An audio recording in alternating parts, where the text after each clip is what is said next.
This is Rolling to Die, episode 130 Brawling for the Truth. Hit it, DJ.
Hello, guys, girls, and squirrels.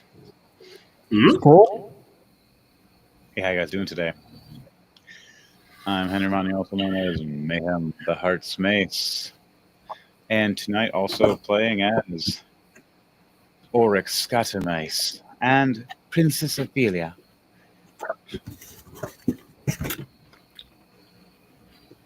We're going to go down the line and introduce everybody before we start this for tonight for the rest of the introductions. Next on the list, Me. I'm Dark Trooper coming from you live from a secret location, aka my couch. And I'll be playing Grismark the Face Splitter and Flemeth the Janitor. And bringing you your music and also playing as everyone's favorite Fire Ganassi, Edward Knight, and as Droll IG.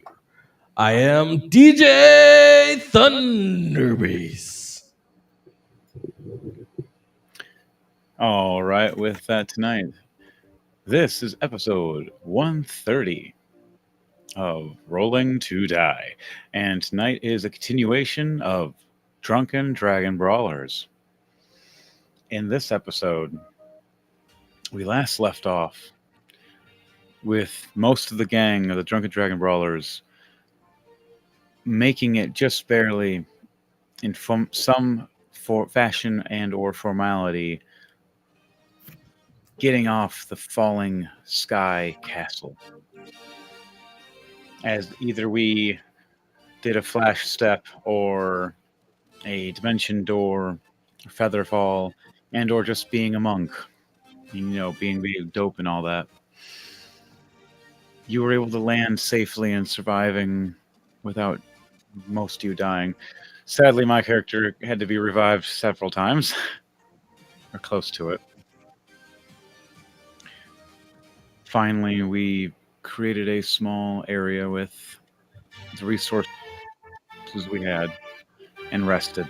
From the beginning, music has been used to move people and bring them together. We thought we kept count of everybody, realizing that there were some people missing.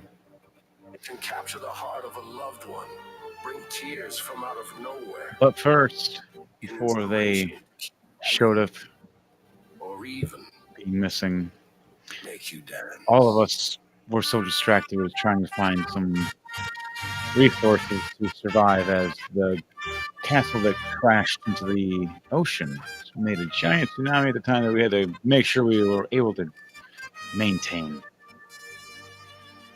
Things went crazy for a minute. Everybody came to waking up. Now, what is everybody doing within that's in that group? Because in the other group, we still have locked up as Princess, On a journey to Grismont the discover Orc, all Fleming the ups Dwarf, and downs, the joys and Edward the Knight, sorrows, the capture, the good and the bad. the man that's captured them, all three of them. This crazy roller coaster and move to the Before we beat. go to them, though, I would like for everybody to roll 2d20 for me to start off the show. Roll to die. Grismont got an 18 and a 17, 35. A 17 and an 18. Light is 17, dark is 18. And Flemeth got a 1 and a 13. And that was for Edward. Okay.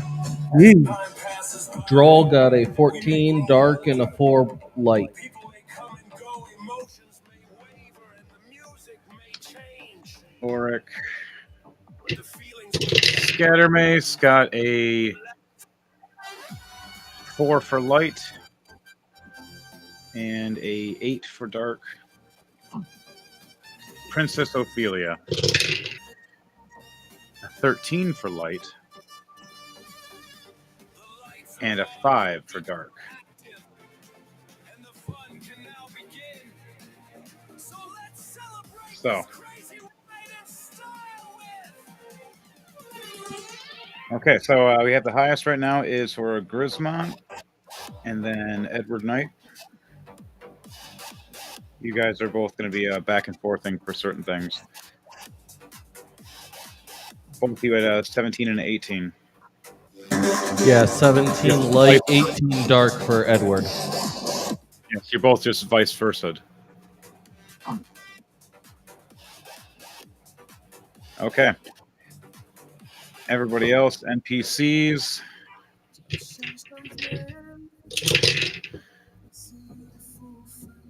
Nice. Okay. All right. Who's the first to be waking up when it comes to the beach that we landed on the shores? And does anybody remember what the shores was?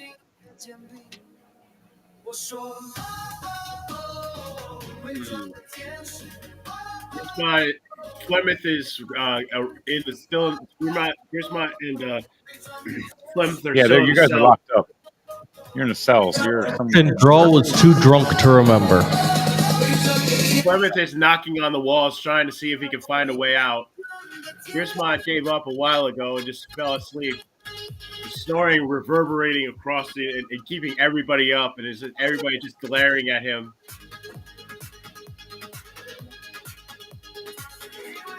All right.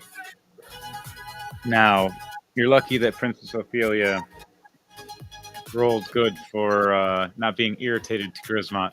She rolled a nat 20 with her light dice.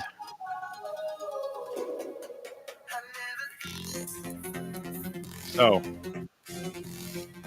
back to the team. Miss Sands. Over Scattermace.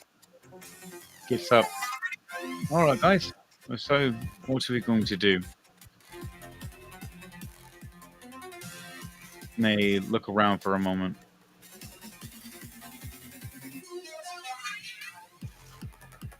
The rest of the team finally starting to get up slowly. As it shifts right back over to you guys of Edward Knight trying to rest, meditating, and just hearing the snoring of Grismont. Going, I thought I got rid of that when you left. Hey, you big oaf! Why don't you wake up and quit your freaking snoring? You're annoying my meditation.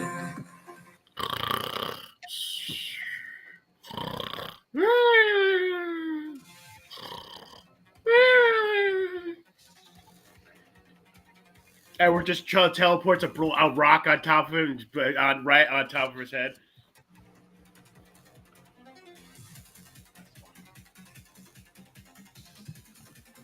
Because you can hear it throughout the entire castle. Does a 24 hit?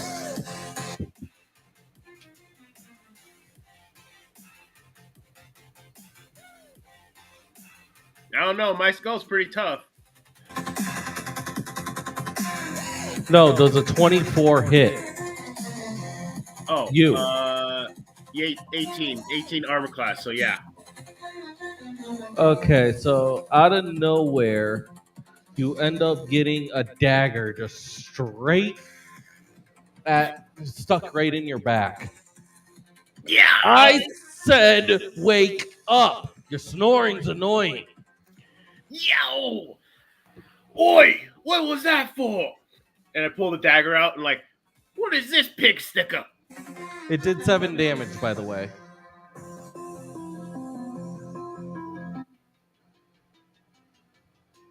What is this pig sticker? That was just to wake you up. Your snoring was offending my meditation. So either you sleep quietly, or we'll have a little bit of issues. Yeah, Gearsbot just starts giving out rude gestures all around. It's like, zog off, you stupid skooky git. You're lucky you're in an anti-magic area.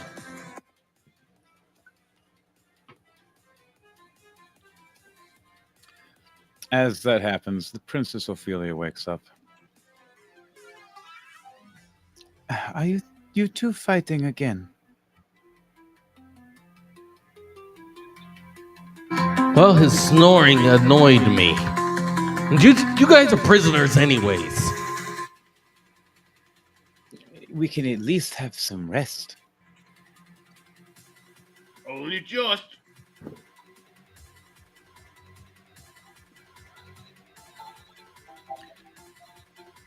So, as that's happening, you hear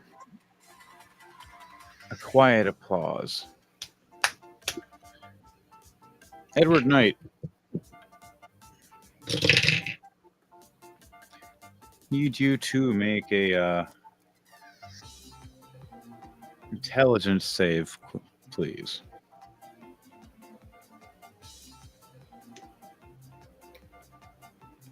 Here's my guy 16. Do I have advantage or no? It's a straight roll. Okay, then a 9. 8 plus 1. 11 for 10 for Fleming. All right, yeah, and if none of you succeeded past the 16, none of you caught that. I only and- got a 9. 8 plus 1. And none of you figured something out, that there's something going on. Okay. Ooh, that was a close one. All right. On that note for you guys,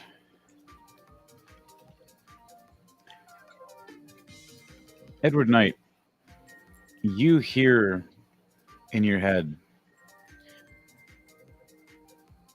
you know, my patron wants me to do a job. And I've been doing it well until you took these.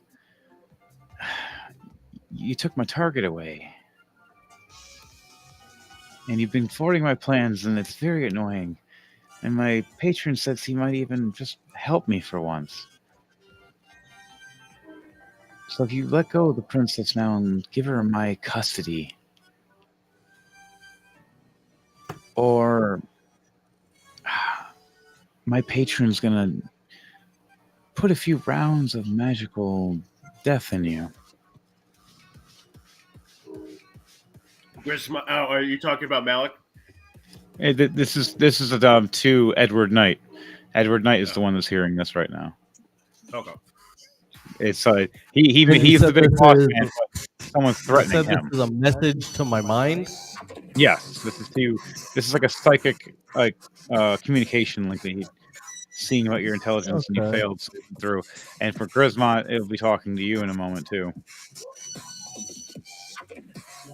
Can I respond? Yes, yes, you can. Okay. You see, we have a little bit of a plan with this one. I don't care who you are, but if you're trying to start stuff, might as well show yourself.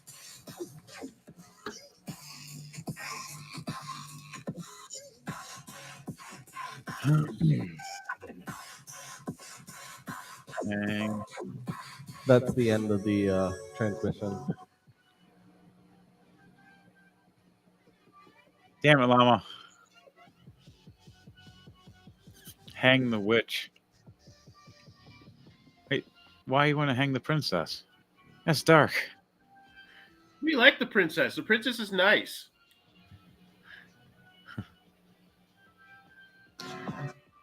Well, I didn't say we didn't like her. I said we need her.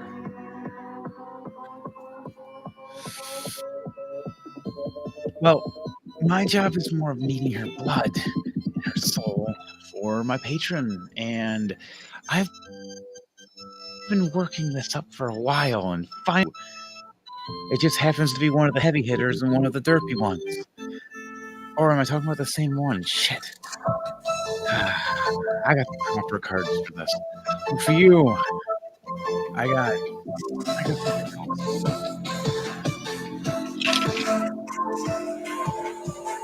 What save? a wisdom save, please. All right.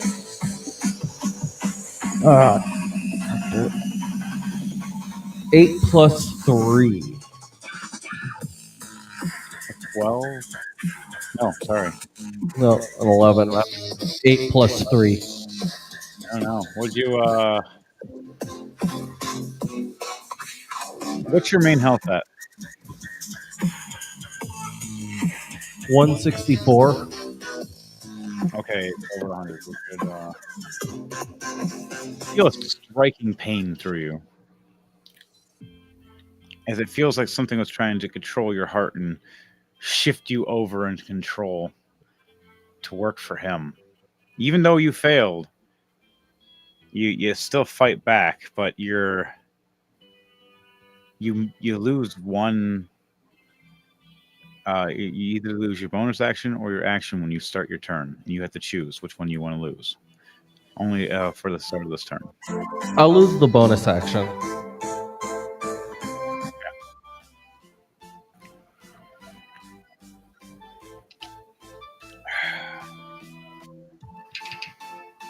Okay. Now, if anybody wants to try to look around, they can look around, try to figure something out. They can, but they will not be able to see a person unless they can see through invisibility. It's a true invisibility, by the way. All right. Right. On that note, I would like everybody to figure out what they're saying or doing in this moment. What is Grismont doing as he's getting up then? What is Fleming doing? He's rubbing his back where the And, knife was in. He's muttering very nasty things about Edward and being a stupid git and being a jack and calling him all sorts of orky cuss words. Fleming's just still tapping around looking for a way out.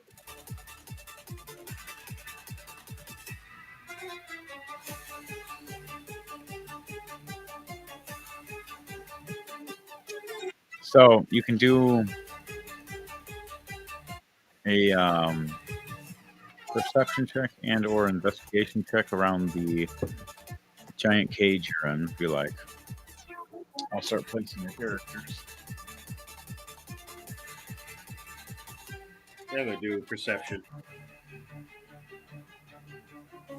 A 9 plus 3, 12.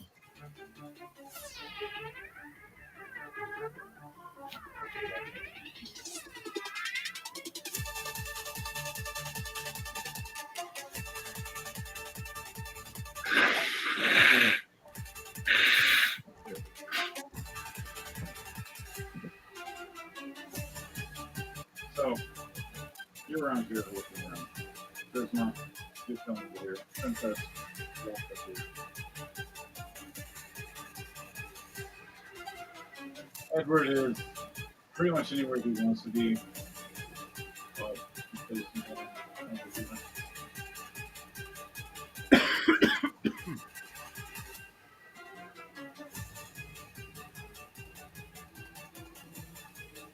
And then the invisible guy that you guys cannot see right now.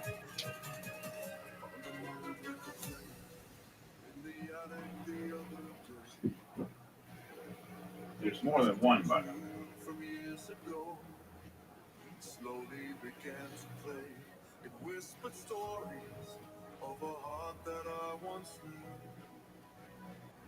The kind of love that felt so real and felt so true. So,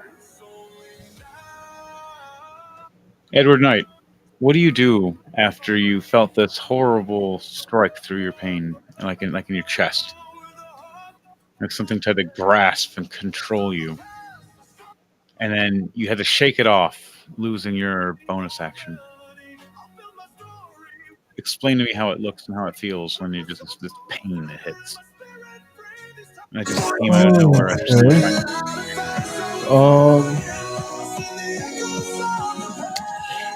Oh, that's a good question.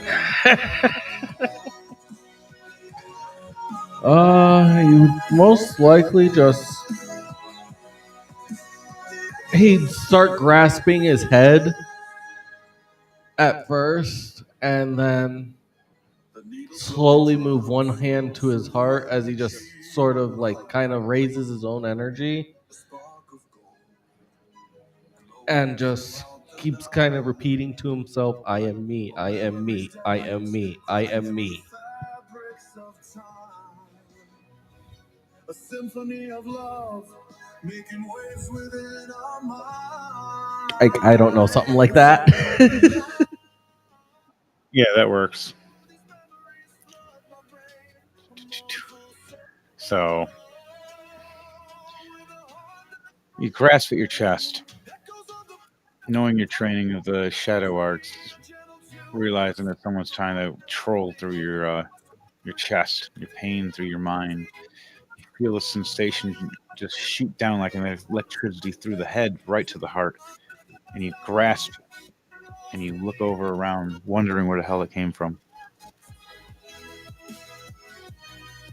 For Grismont, I need you to roll.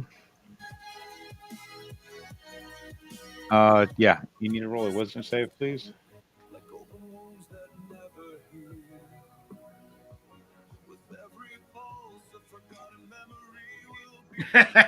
Very appropriate.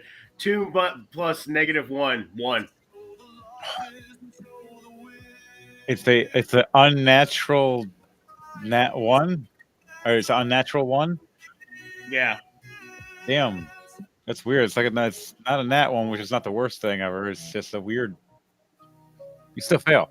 That's funny. I rolled a 6. You could have got this.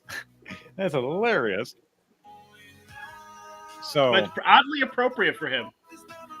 You scratch your head, and out of nowhere, your eyes get into a rage. And everything goes from your normal sight to a blood rage. I need to roll a D4 for me, please.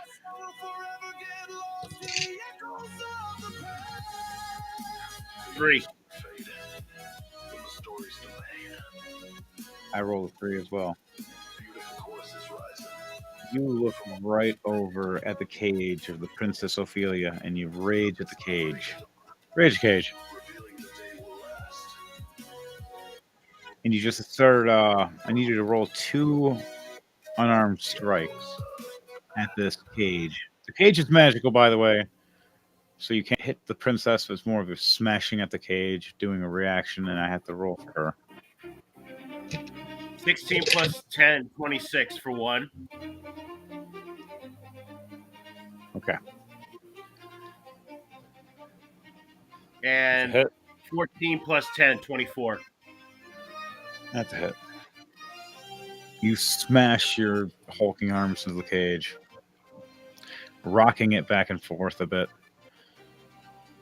but it does no damage because of the magical aura. Edward Knight, I want you to roll a perception check to see if you see things are strangely acting different around. And what are your thoughts before you go to the next turn? Is there someone trying to pull some kind of magical puppetry? I don't see anything. My attention is still trying to figure out where the sensation came from in the first place. I rolled a 2 plus 3. Or wait, yeah, 2 plus 3. So 5. Okay.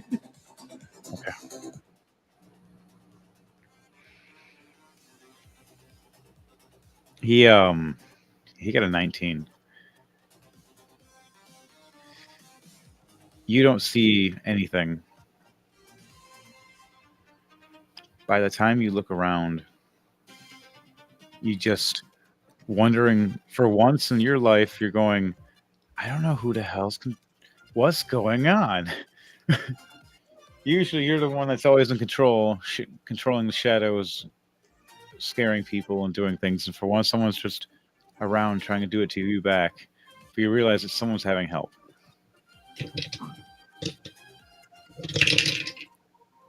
Ooh, nice. I need you to do a Constitution save, Edward Knight.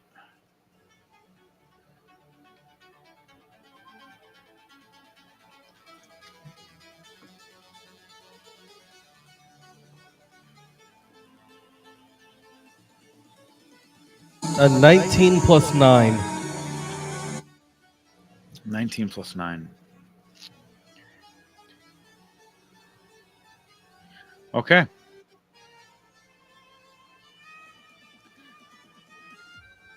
So, you shake off this horrible pain that was screaming in your head for a moment. And then you hear in your head again, I was really trying to get you. You know, you scared the hell out of me when I first met you. I had no idea who you were. And then my patron told me who you were. I was worried until I found a book on what to do to certain type of shadow lords. You're a rare breed. Very rare. I thought I recognized that voice. You're that card wielder, aren't you? I'm going to make you into one of my cards. You will try. I was gifted a special one just for you.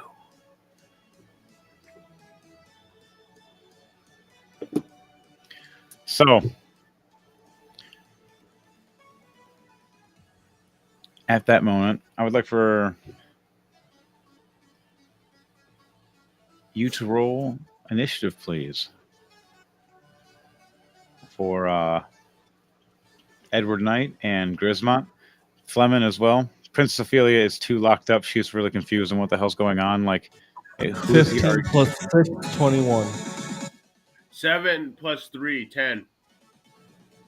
For Grismont. And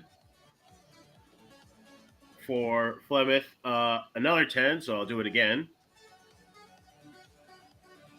Now he got an 8. Okay. All right, Princess Ophelia and ooh, 14.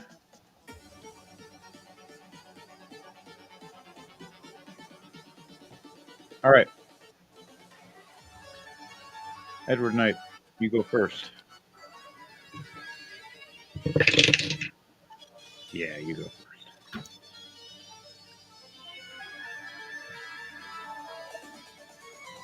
Well, the first thing Edward Knight does is he realizes he's in some source of combat right now.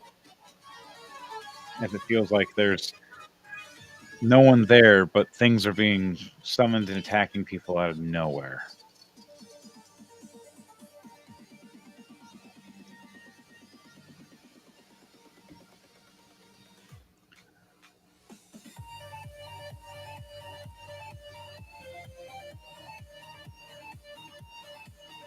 I am going to cast Detect Magic. See if I can find where he is through that. All right. So explain to me how it looks when you do detect magic as you turn and look and see a magic. And I'll explain to it once you. So it gives off kind of like a, almost like a tealish kind of hue, but I see I see the magic in a hue of teal, and like kind of like a tealish aura ends up going over my eyes when I activate it. Okay. So you do this and you go, and you look over and see maybe 50 to 100 feet away from you. This invisible, like he's just standing there and he's looking at these cards and has this, but was invisible completely. Just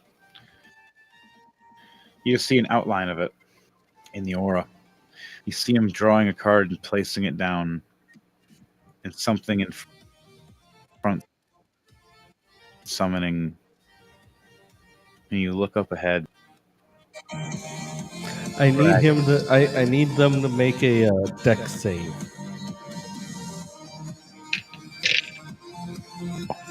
A 2 plus 3, so 5. Fireball!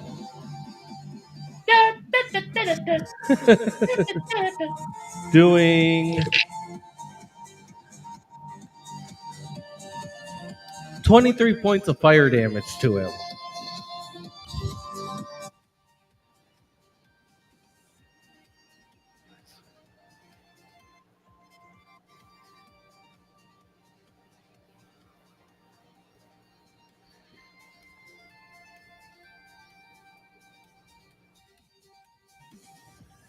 Okay. He, you see a flame burst around and an outline appear. Still invisible to the eye, but you can still see him with that aura around. No one else can right now. But he is hurt. Creature that he summoned got destroyed for a moment as it was not ready. Rawr, boom, damn. Oh, And I just shout out, I see you. okay. I need you to make a dex save for me, please.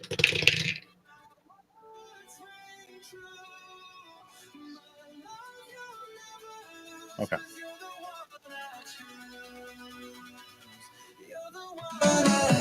It's a 12 plus 3, 15. Okay. It as you say, I found you pointing at this magical aura to your opposite direction. A round fires off at your shoulder and hits you, and you look back and hits. It's like a magical bullet. You look over in rage as another aura appears that was invisible.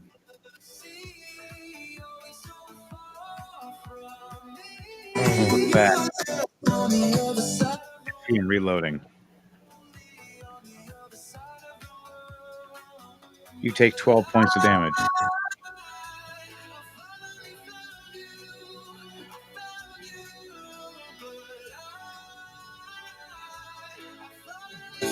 Okay. As you hear in your head, like I said, my patron made sure I have a bit of help. I'm gonna get you, buddy. You're gonna be my card.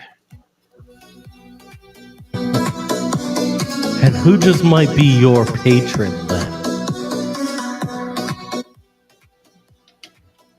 He says he used to work with you back in the day. You guys were great assassins together. You always came through the shadows, and he always went biggity biggity pop. You have no idea that the whole time you weren't hunting me, I was hunting you. You would have been my rarest card. The Shadow King.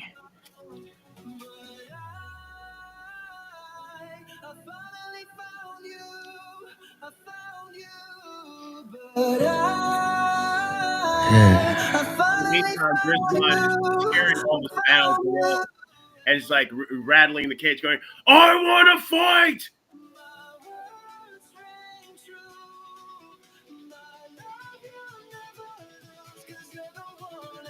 All right, your turn is done, Edward Knight.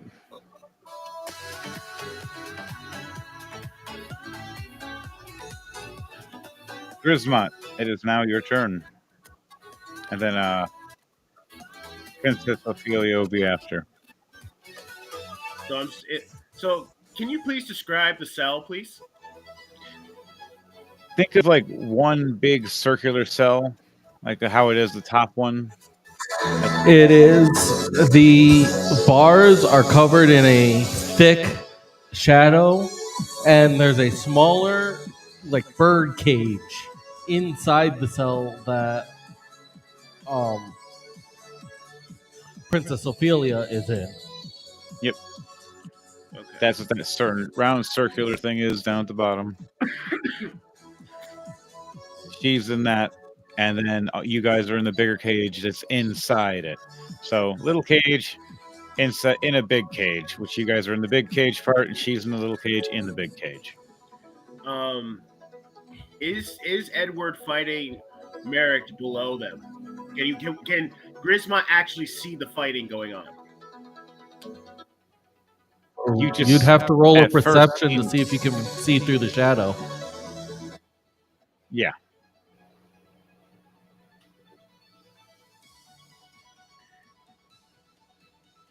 No. Net 1 + 5, 6. It's all you can. Yep. So yeah, no, nothing. But You I can just see hear them. shadow. But I can hear them. I'm like, grrr.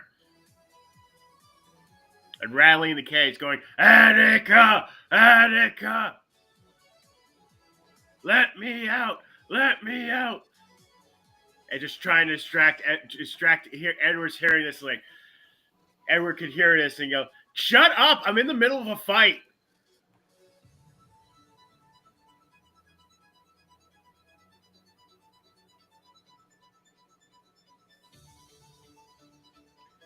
So there we go.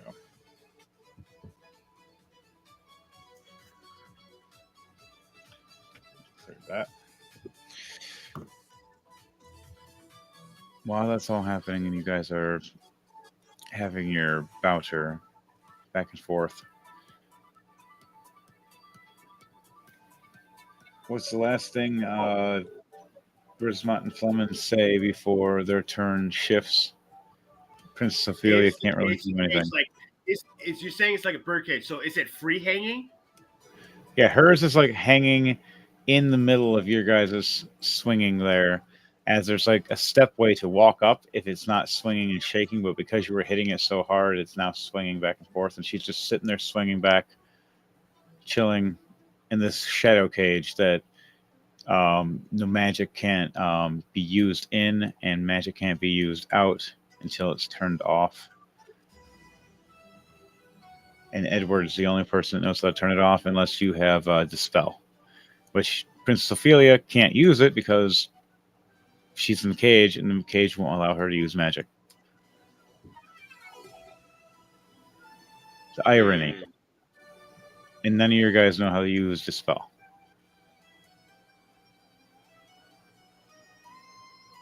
The only person that technically could do it is the villain that's fighting against. That's the invisible villain. No one knows who he is yet. I guess I'll just end my turn then. Okay. For both them, because they can't. Well, let me try something with them. Is there any like keyholes or like a door in the main cage? Not visible because all the bars are covered by a thick, like it's a thick shadow. It covers up the actual bars. Okay, then never mind. Then I'll just end my turn for both of them. Okay. Now it's back to the villain's turn. The villain to the villain and to the good guys and to the princess. Think about that.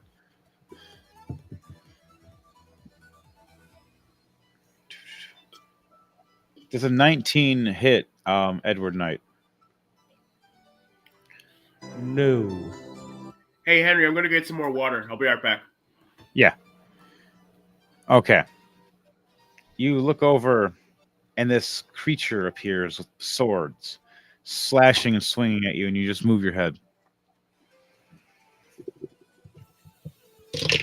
It goes for one more attack. Yeah, never mind. It misses again.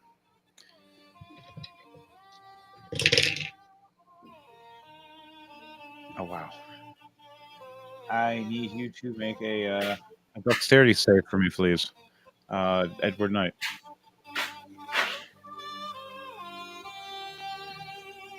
$19 plus 3, 21.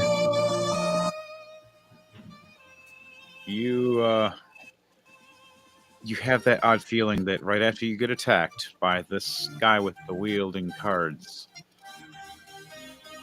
that the other guy attacks right after. And right after that happens, you turn and shift, and the bullet flies past.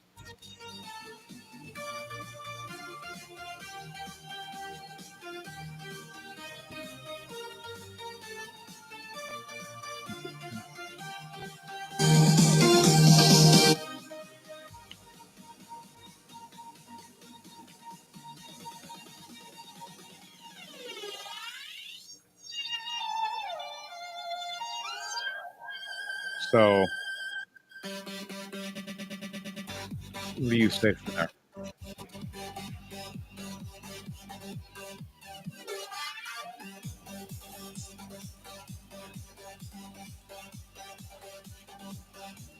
What do you say from there, Edward Knight, as a bullet flies? Figuring out that one's on one side, the other's on the other side. That was a close one. That's all he does to say that was a close one, and then looks back at where the bullet came from. All right, the card wielder. Oh, nice. In the cage, the big cage, not the little cage. In the cage, a magical aura opens up a portal that allows a magical creature in.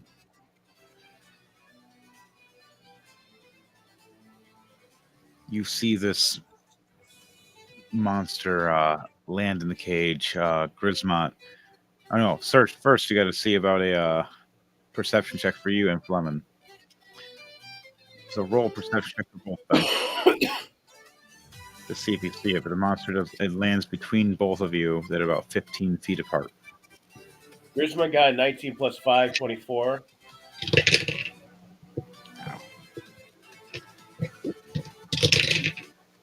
And Plymouth gets a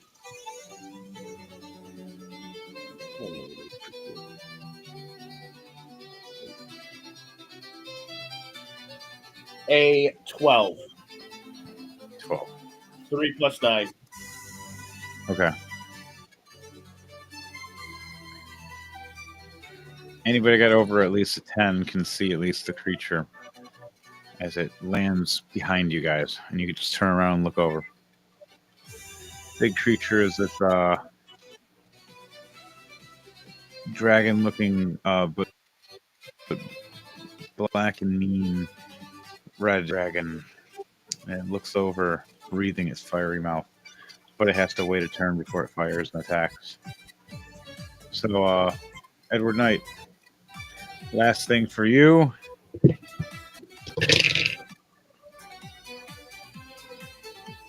I rolled double nat ones. I got a critical. I need you to roll a dexterity save for me with disadvantage, please. You want me to roll? No, this is going to be just for Edward Knight. 14 plus 3, 17. The other one was a nat 20. That would have been so nice. But he hits. You take another 12 damage. The critical is 24 damage. So you take 24 points of magical damage, hitting you right in the leg. Okay. That hurt. You hear a voice in your head again for Edward Knight. Y'all think I'll forget you turned on me? Or was it I turned on you? I've done this so many times. But I found the perfect way to get your soul through his cards. So once I do that, you're mine forever. And I might make you into an animal. Oh, friend.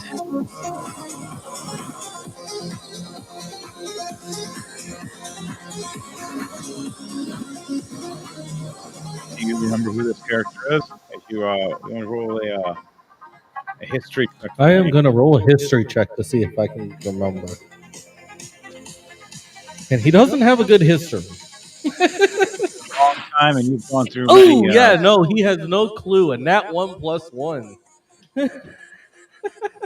You're like Quincy Who the Autonomy. hell are you? Strange dark figure of the bar last week. The guy I shot 2 weeks ago that I thought he didn't die. Huh. The What guy about, who gave me horrible crabs. Did I leave that panther to eat that one guy? No, I don't remember. You just all these thoughts run through your head, and he can hear you, and he's just like, "What? Damn it! You know what? You'll figure it out after I give you a few more wounds."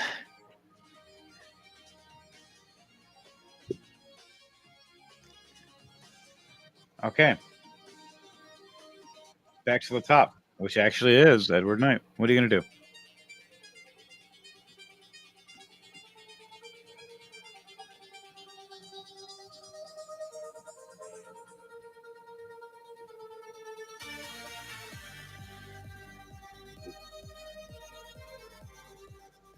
Do you have Dispel at all? I do not.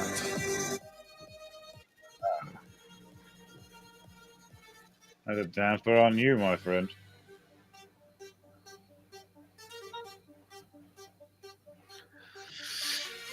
There's only one person that has the spell then that's in this, and she's locked up and she can't use her magic. So you can maybe roll an intelligence check if you want, or a history check if you want to remember who that is. If not, that's the only. I need both of them to make a wisdom save. Both of who? The villains. Do you need to see them to use this ability? I can with the as long as I know where they are. All right. You're right. Wisdom save. You do see with that, yeah. Wow. They both rolled 6s. This is They hilarious. are both laughing uncontrollably now. Funnier. Ha! Nice. They're laughing. Tasha's hideous laughter. Level 2, meaning I can target both two. Wow. Yep. They both fail. They both start laughing as you start hearing one echoing through the whole place, and then they start echoing in your head too.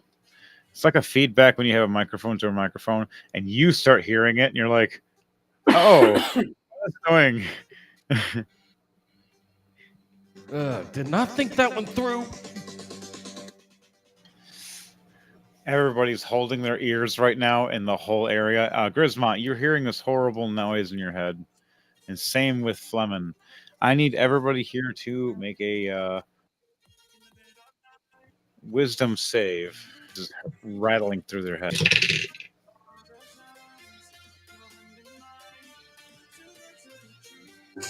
20 plus 3, 23. 23.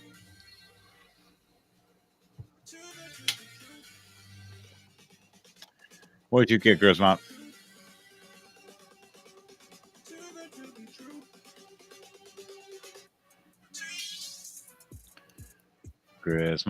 Grismont. What you need? I need a wisdom save for you and Fleming. Princess Ophelia needs to. She got a 14. They got 12. 9. Flemeth got 12. 9 plus 3. Man, Flemeth's throwing shit tonight. And Grismont got a 5. I got a 4. 5 plus -1. Damn. Everybody takes 17 points of mental damage. As they hear this Wait, ringing even Edwards? Stop.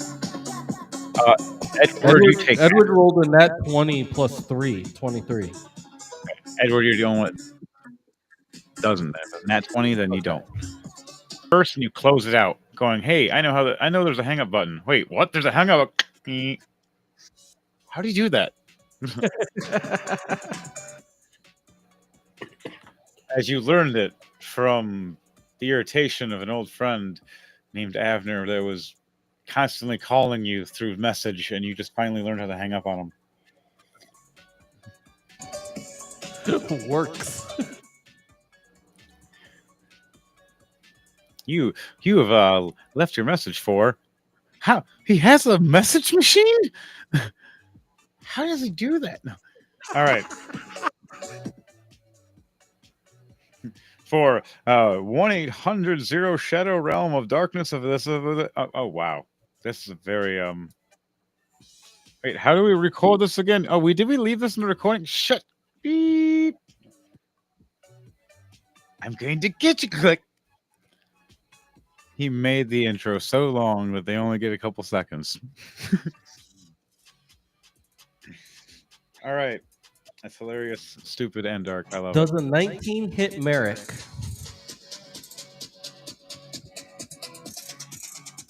Yes. Yes, it does. Even with this boost. I gave him a boost, and he's still... He is taking 22 points of poison damage from Ray of Sickness. All right. You hit him with this.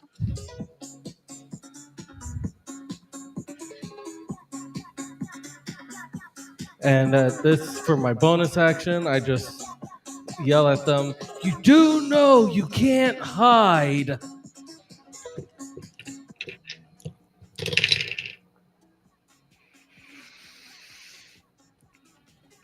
All right. Grismont and Fleming, what are you two doing? And Edward I Knight. think we should get this moving along.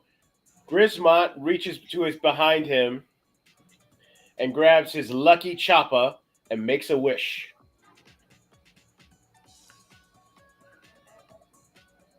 He wishes. Well, first, let me see if I actually win. Roll a You gotta roll for the d4. wish. What'd you roll?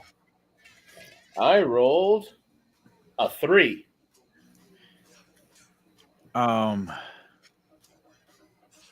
that mean you fail? Let me see.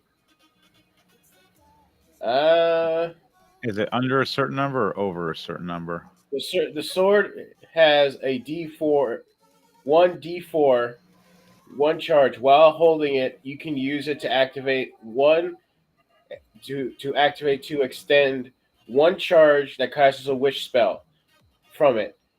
This property cannot be used again until the next dawn. The sword loses this property until if it has no charge. So it doesn't really say yay or nay. So I think I'm going to assume the higher the number, the more likely it is to succession. Okay, so it's a basic wish, just nothing outlandish, nothing crazy. Yeah, I'm just going to free Ophelia. All right. So you're gonna make it so the anti-magic field turns off on the or the cage opens up, or whatever makes life easier for us. All right. So explain to me what your orc says in his wish for it to be disenchanted in its manner. Grismont reaches behind him where he keeps his lucky chopper. He grabs the handle. He's yelled, "Zog this! I'm bored." Oh, and grabs touches the glowing stone in the pommel.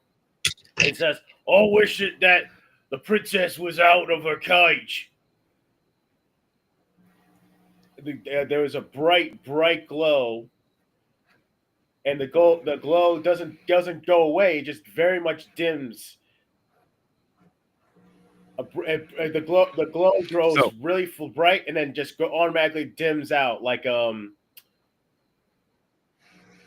bulb, like an old-fashioned phosphorescent bulb. Now, does that use a magical ability? I don't think so. I think it just says, it doesn't say one way or the other. Because the cell itself, both the big cell and the small cage, have magic blocking. It doesn't say one way or the other. Okay. All right, so it's an actual wish. All right. Which is beyond. It's like cosmic. It's not just magic. Okay. That means it's like a genie wish. But the charge does reset. It doesn't reset until the next day. Okay. So you do this, and you see Princess Ophelia just looking around, trying to get out of the cage. Can't do nothing without her magic. And just beep. And then right next to Grismont, beep. And she's just like, ah. Well, at least I'm out of the small cage now. Thank you. You're welcome. Now get us out of here. Now get us the Zog out of here.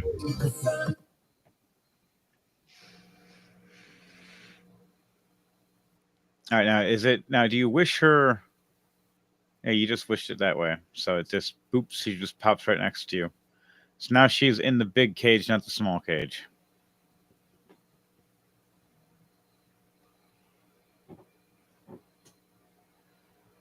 Or just like the bottom opens up and she falls down, or whatever works. Either one, my friend. Well, while that's happening,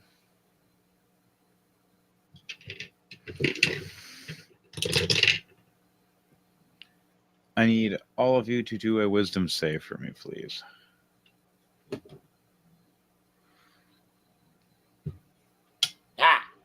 Net 20 plus 1, 19.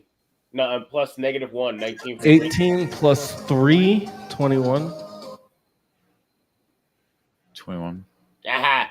19 plus 3, 22. For Plymouth. 19 for Grismont. That was a net 20 plus -1, 19.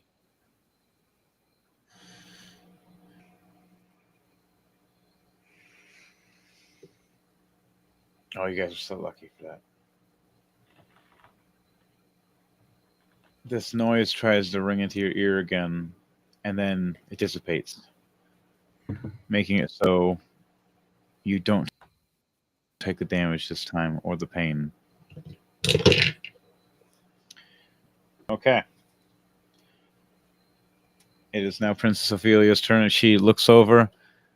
So, Edward Knight, do you need a little help? If you, really Well, want it is 2-on-1 right now. I could use a little bit of help. But let's bargain. Let's bargain for our help. Grisma goes, wait a minute, princess. If he wants our help, he's gonna have to give us something in return. And it goes, yeah. He goes, yeah. If you want our help, you gotta set us free and leave us alone for at least a fortnight. Now, you see, Perfect, your perfect. guys' capture is not up to me. Now, you see, if I wanted to, I could have just set you free, but I also Edward gotta Knight. run it by Crawl. You hear by Crom in your head. Oh, I've been watching the whole time. Don't worry. Kinky. Did you hear his wording? Them free. He's meaning him and Fleming. He never said the princess. Agreed. He doesn't know. Okay. But in wording, how you stated it, that's all that matters. Is she's going to take the advantage. You're going to say, "Yeah, I'll let them free," which is just two of you, and the two All are, right. and then just you go like, "Get deep," and Princess will be like, "Wait, what?" Like, either way, All right. I'll let the ones in the cell go. I can do that. No problem. But she's in the cell with us. yeah. But he's meaning by who was initially put where in order. And very Edward Knight particular on only opens up the large cell. Ooh, hoo, hoo, hoo, hoo. Wording. The magic field turns off. The giant cage. Now that means no metagaming. Your character doesn't know this. Your character isn't smart enough to know this deal.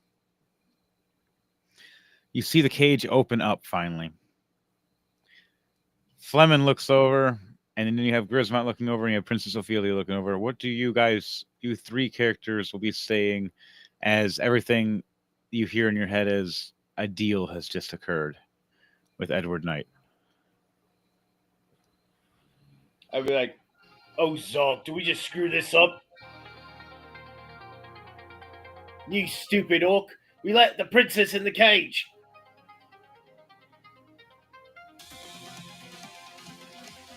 Well, it got us out, didn't we? Now I'm going to go fight something. Ah! And runs off. And she goes, "Yay, we're set free. We're set free. Much better. All right, now let's go." And starts walking out the cage as well. Not realizing that one of her items was left in her original cage, as one of the black tendrils is holding on to it as it's glowing. You guys walk out of the cage and it closes and seals back up with a magic field.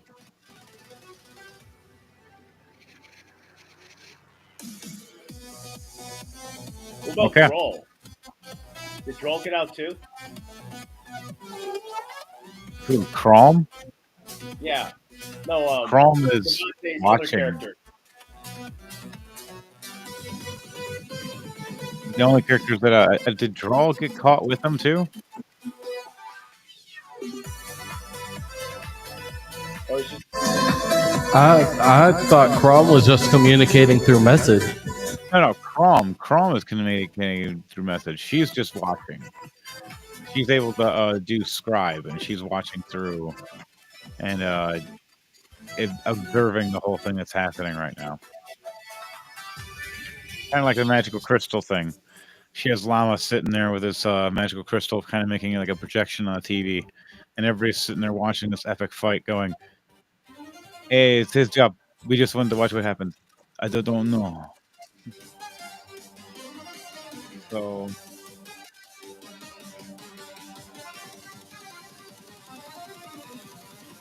you hear from Princess Ophelia, Edward Knight. Edward, where's the enemy? I can't see them.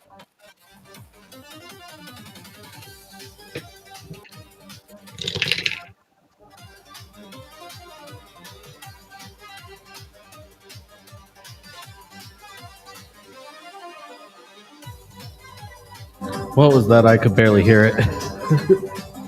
Princess Ophelia said, Edward, where is the enemy? I can't see him or her or whatever it is. I heard a voice. If you have it, just use detect magic.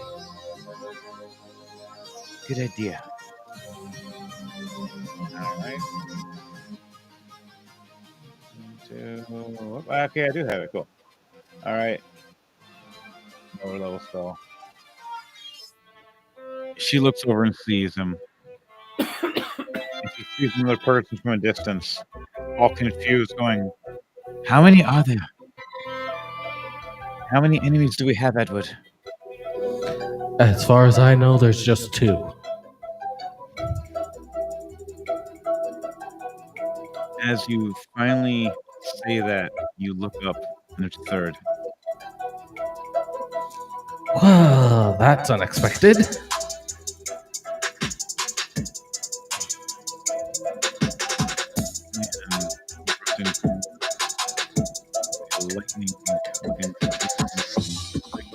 Lightning afro. You.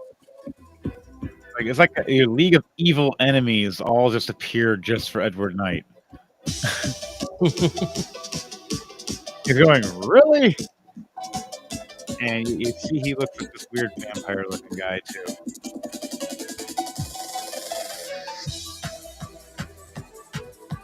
Like the fuck's going on? A portal opens up. It's green. And you see this guy trying to strike his lightning just disappears. Luna pops up going, we need to talk about these guys later. You can deal with the 2 invisible guys, right?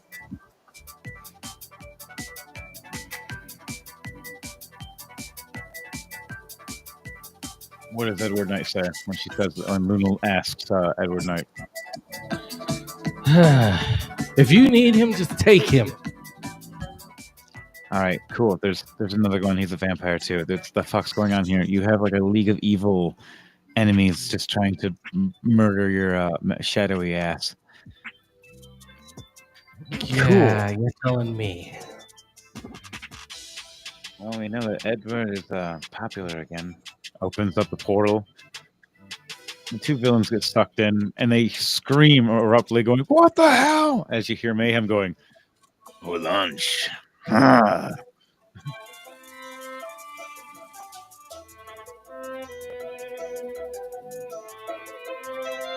As the portal disappears, Luna disappears, so does Mayhem. Ophelia snaps her fingers and points right at the invisible card-wielding assassin. Oh no, it's not saying that matter. Card-wielding eruptor. Edward Knight, I need to do a wisdom save for me.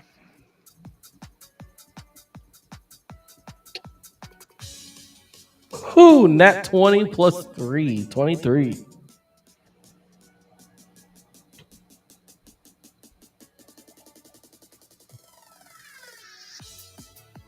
What?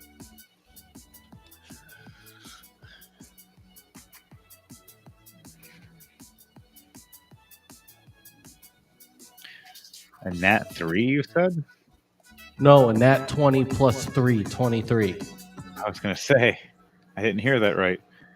Okay, 23. Okay, you perfectly.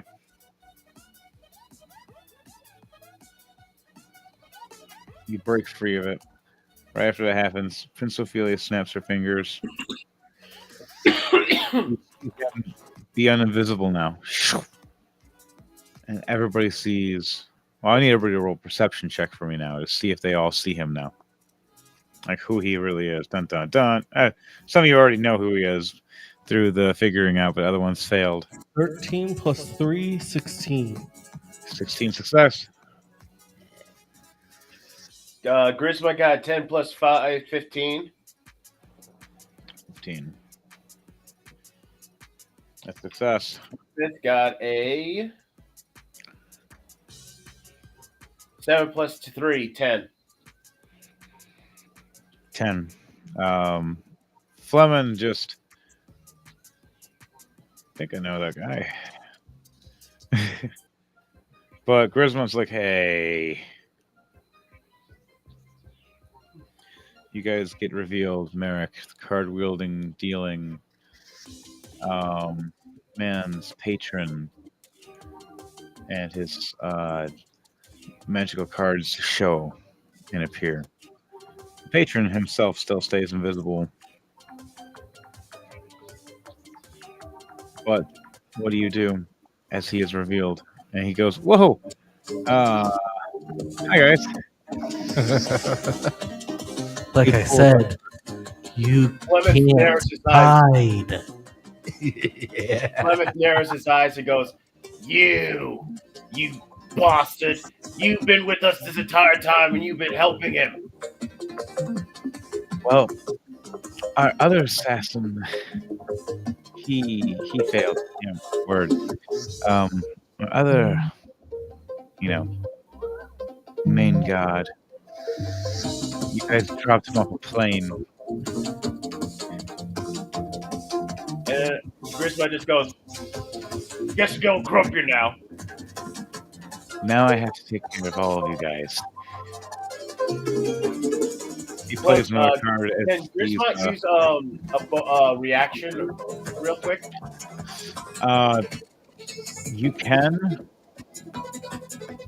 We have to roll a dexterity check at the same time and see who can react fast enough. So roll 2d20 for me for rolling to die, a light dice and a dark dice. If they're both the same, top one will be light, bottom one will be dark. 4 and a 6. Grisma got 10 and 16, 26. Okay. You run and see these swords drop down and slam down. They're made of like an energy lightning and light. You dodge past all of them, getting close, but you're still not close enough to attack, or not close enough to at least grab or grapple. What do you, that's the only thing you'll be able to do for a running action. You won't be able to attack. As the whole time you're trying to duck, dodge, weave, as these giant lightning strikes around you. As he does like a storming swords of light. As the lightning storm striking down, consumed and made of lightning. Everybody else sees a shield of energy as you just ducked and weaved and dodged. Fleming couldn't get past. Princess Ophelia stopped in her tracks, couldn't get past. Edward Knight's even like, wow, that's bright. And then Grisma's like, reminds me of the wolf. Good old days. And you just run right through it, laughing.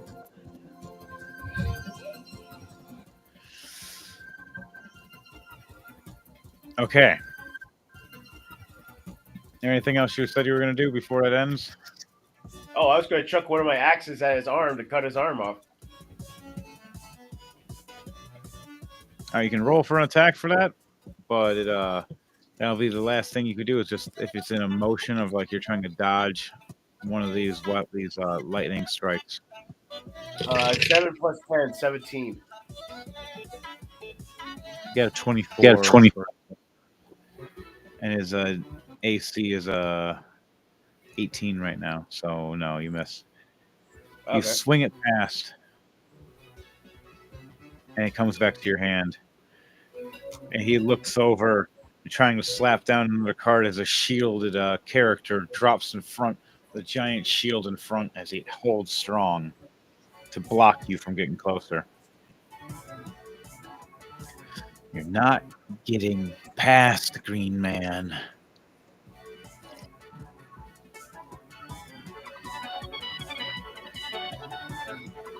Okay. It is now Merrick's turn. Before he ends his turn, it'll go back to Edward Knight right after this. So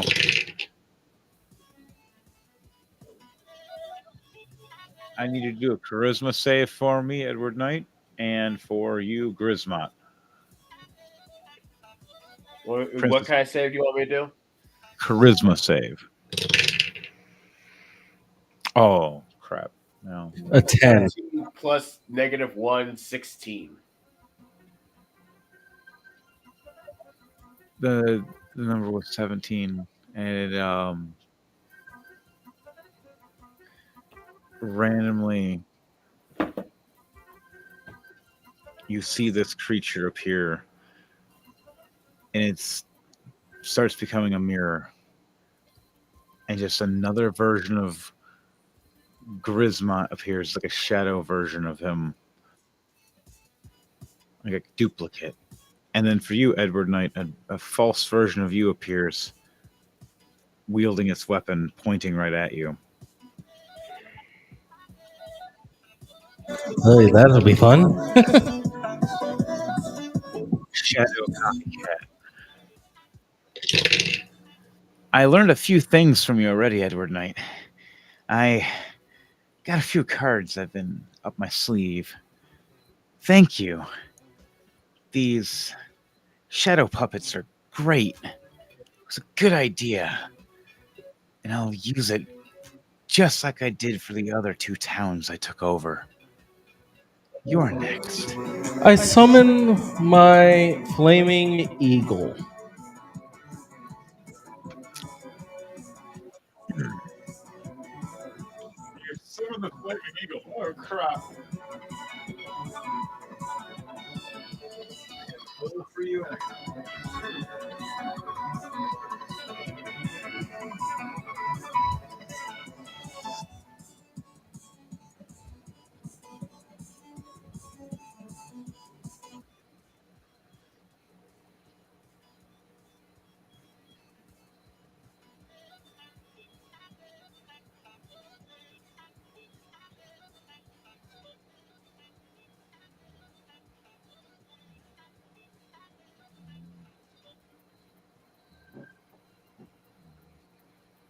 Okay. Now what do you do? As you're all around and you see each other within 15 to 20 feet, except for this shield in front of everybody, the only person that's physically close is Grismot. Grismot has a shadow figure that looks just like him, trying to swing a shadow hammer at him. But same thing for Edward Knight. He has a shadow figure that looks like him, but it's with a sword, trying to swing at him. What do you guys, you two do? I'm going to have you both do a reaction at the same time. What are your both reactions as these shadow figures attack you both around the same time? Grismot looks at him and is like, "Who's this handsome git?" He's like, "Hey, Zolgoth, this is my fight." And it swings this giant hammer at you, but sadly for only a 14, it misses completely. Edward Knight, what'd you roll? What are we rolling?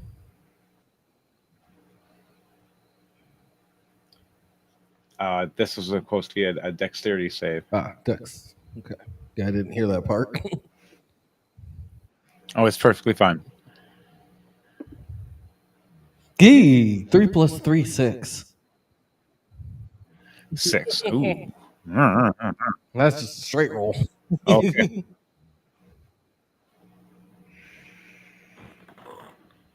He rolled an 8 for us. All you had to do is pass. That's funny. You got hit, Edward Knight.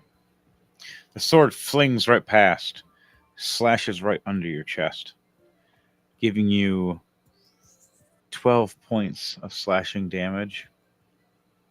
Because it was shadow damage, it was originally 24 points, but it got cut in half. Because you are immune to most shadow damage, but there's still a blade there. It looks back and tries to ignite the blade with your blood. You see it go.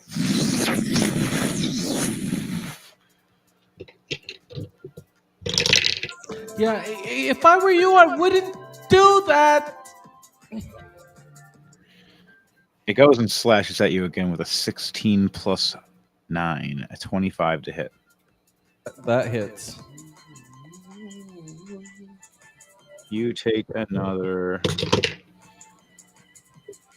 17 points of slashing damage. Okay, I'm going to use my reaction to take a swig of my greater healing potion. All right. And after that reaction, I get 15 points of healing back. Nice.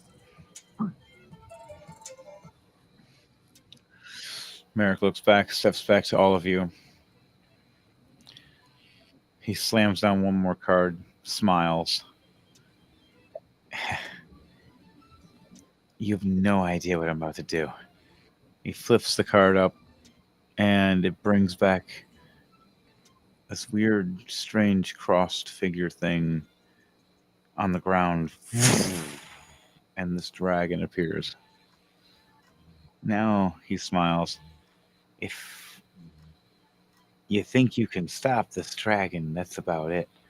None of you are close enough. And this orc is dealing with himself. And we all know I'm going to win.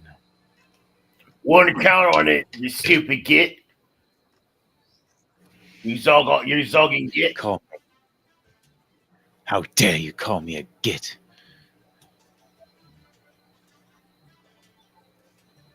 All right. It is now Edward Knight's turn. And after Edward Knight, it goes to Grismont and Fleming, and then Princess Ophelia. Okay, so after that attack, I need him to make a dex save.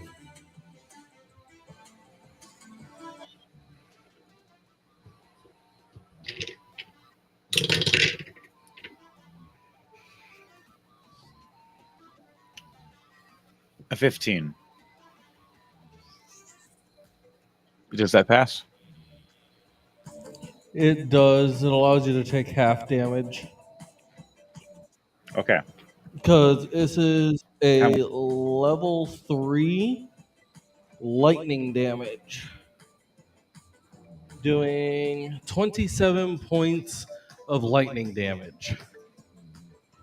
That's after having or before having? That's before having.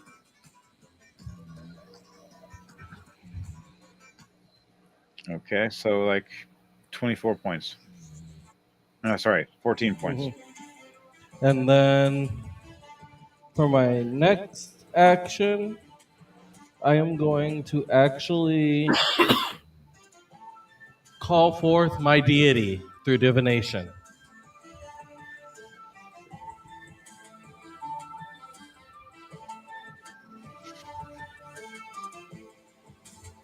Is your character is a cleric? Wizard. Oh, Oh, you're using that ability. Yep, divination is a wizard ability. says this spell puts you in contact with a god or god's servant.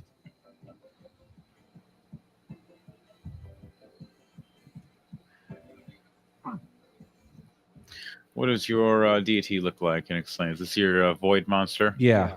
The Where did I put him? I just had him.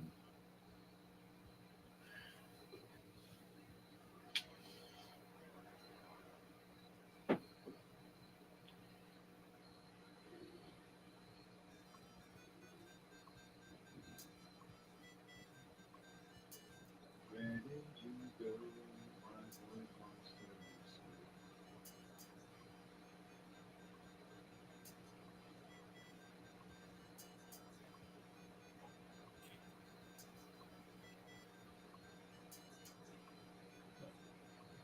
Put it somewhere. Don't know where. Weird. All right. Well, until then, let's put placement creatures.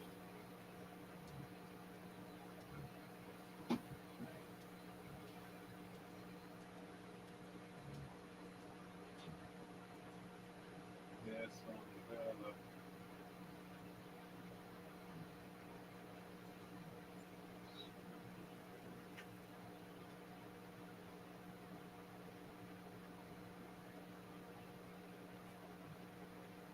Let's go with this here. Oh, there it is. Winning.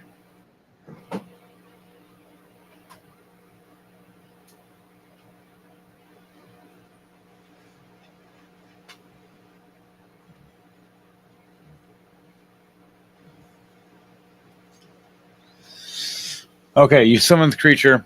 He has now appeared on the field as a giant portal opens up.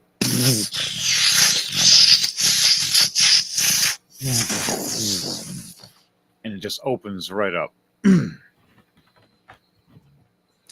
This creature appears out, large tendrils of the shadow darkness of the void of the astral seas. Opens up with many eyes and giant teeth and many rows. You summoned me. What is it, patron? Well, it seems that my opponent decided to make a move that they shouldn't have. They also brought out I don't know where he's at right now, but apparently his god's here. I need a little help with evening the playing field.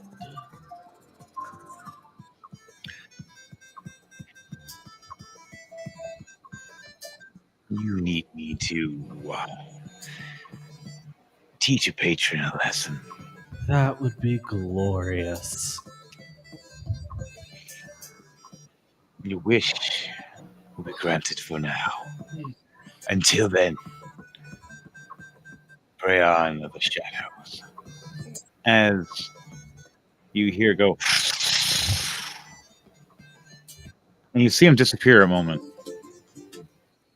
As you see this shadowy figure in the darkness, his invisibility disappears off. And he looks around going, what the hell? As Tori Coyote Khan reloads his magical revolver and looks back going, shit. As a portal opens up behind him of this void creature. You are not to intervene until your soul driver is dead. Once that happens, you can do what you wish. But rules are rules. He engaged first. Do not follow. I correct the scenario. As he looks over, terrified, realizing his powers are mighty in his shadow realms, but not in yours whatsoever. Home field advantage. Home field. Steps back as the void creature disappears. You see him look back and nod and disappear back right into the shadows. As you hear Merrick trying to talk to his patron, going, "So, what do we do next? Hello? Hello? Sorry, the person you're trying to dial has lost connection at the. What the fuck? He also Now- lets you know that you're a whiny little bitch. Now it should be an even playing field. The caller you're trying to reach also would like you to know that you're a whiny little bitch.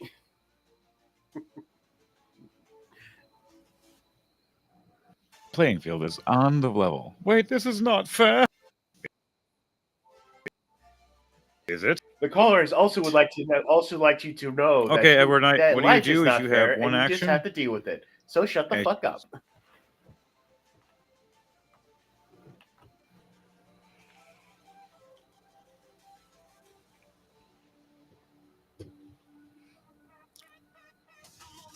Life has never been fair. It's interesting.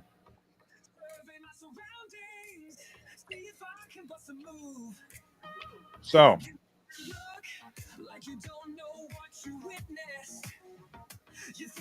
explain to me. What do you do, Edward Knight, with your one action? Your bonus action still next. Me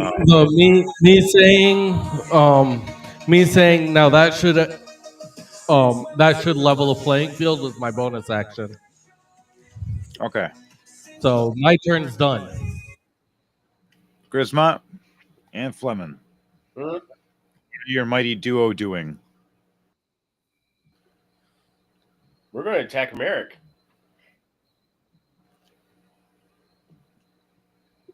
Fleming's Grismont's the closest. Grismont's going to distract Merrick is too far. while Fleming sneaks around the other side and tries to flank him. All right, for that you have to do a sneak, which first you're going to have to do dexterity, see if you're fast enough, and that he's not being noticed because there's a shield around him right now. And the only one that is close enough right now is Grismont. So you're going to have Grismont do something first to make it so he can even get past the lightning shield. It's like a lightning sword shield slamming down all around everybody, kind of like how it is in the Swords of Revealing Light kind of style, but for copyright purposes, lightning in our own matter. Grismont puts his axes back into his belt, into their two holsters on his side, like a gunslinger's. So it's like, and then reaches into his jacket and pulls out his tank hammer. Now, mind you, you still have that shadow version of yourself right in front of you. It's like, well, I look at the shadow version and I go, so it's a battle of hammers, buddy.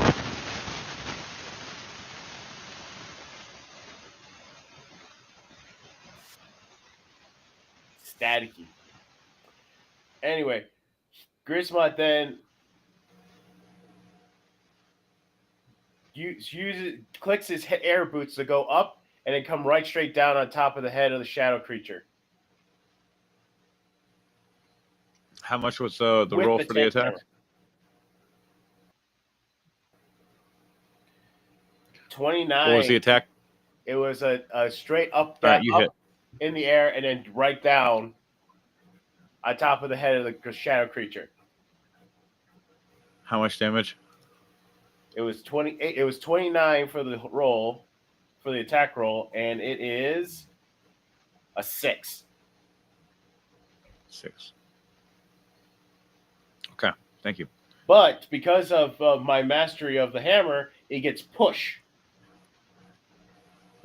So since it's going straight down, he gets pushed right straight down into the ground. Okay. You kill and destroy the shadow version of yourself. Bonk.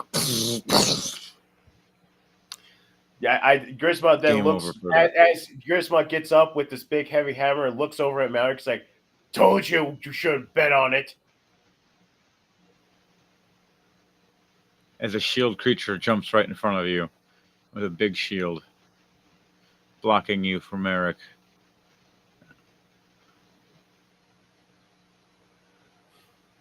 All right, everybody that joined in. Donnie, I can introduce yourself, my friend. Yeah, you hear it?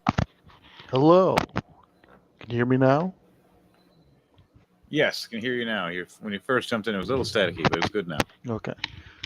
Well, I am Donnie, returning after a rather long hiatus, and I shall be playing. Which story is this again? Drunken Drunken Dragon Dragon Brawlers. Brawlers. Okay, I will be Popeye the Sailor Monk.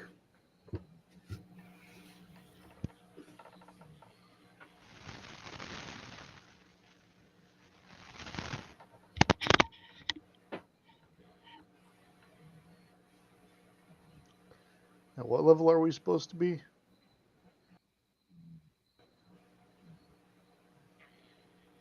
10.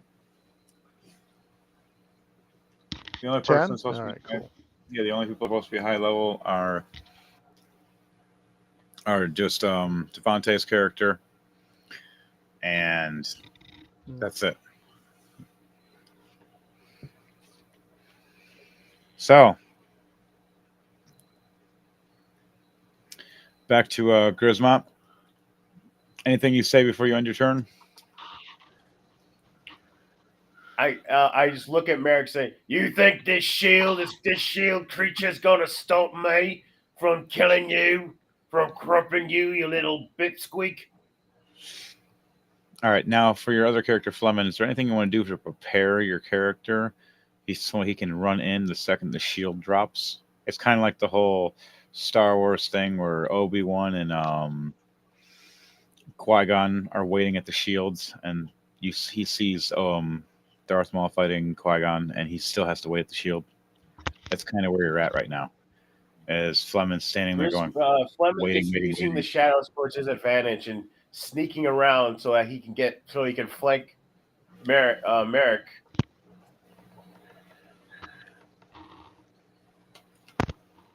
So that he could disable him, so Grisma could finish him off.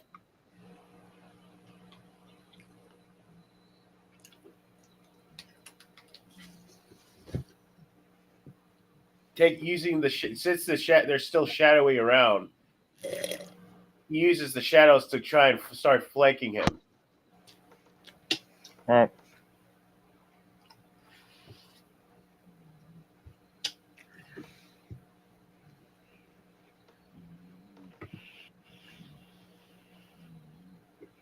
And then I end my turn. so you run around and position yourself behind where the shadow shield is, or the lightning's behind you. You can't get past yet, but you position yourself to a point where Merrick doesn't see you. The only thing Merrick sees is Grismont in front of him and his shield guardian that's sitting in front trying to protect him.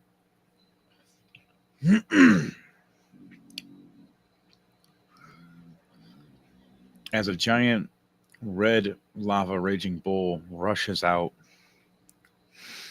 as the guardian for the sanctum for Edward Knight, as this dragon creature that was summoned out by Merrick to fight rushes at it, as it looks like there's two titans fighting behind all of us as we're having this big combat battle.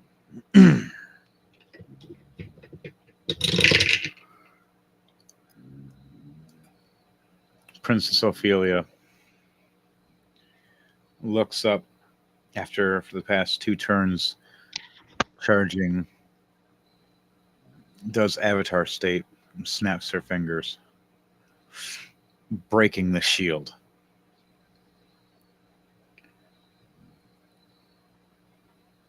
She looks past as Merrick goes, "Oh, crap, I needed another turn." As he looks over and sees 4 cards in his hand, that he looks like he needs 5.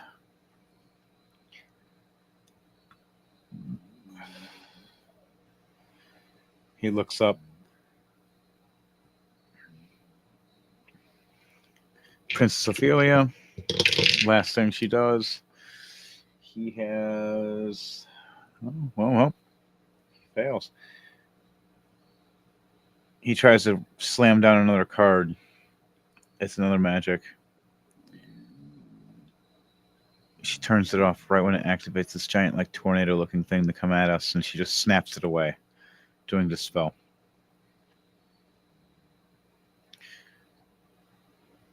She places her bonus action to chug a healing potion. That ends her turn. It is now his turn. He looks up at Grismont. So, Green Man, you're stronger than me, yeah. What happens if I take away that strength? And he pulls a card and shows traps that open a spiky wall trying to slam around you. Grismont, while this is happening, though, Donnie, this gives you the perfect chance to pop in with your character. I would like you to roll 2d20 for me first. All right. And then Grismont, do a dexterity save. Donnie, do a dexterity check with advantage. Okay, so my 2d20 roll is 19 and 14. And my dexterity check is 8.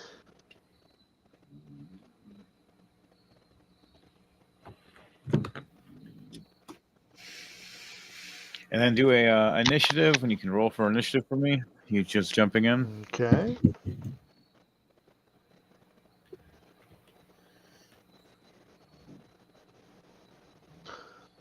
Oh, 17.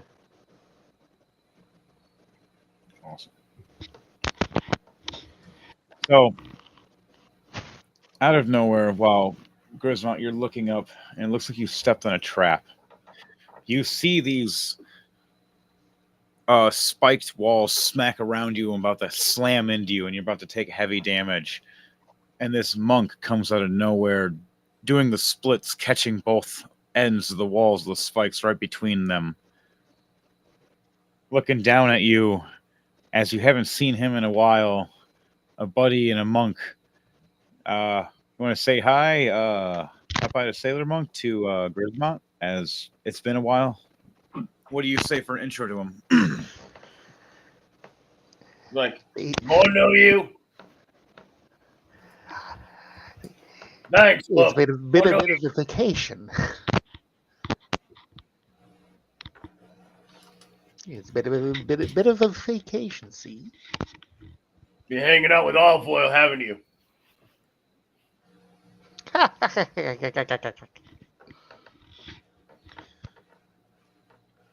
Yeah, this is the standard Popeye laugh. I thought it was. Yeah. And then we had a copyright. No, I'm joking. So, what do you do in that moment?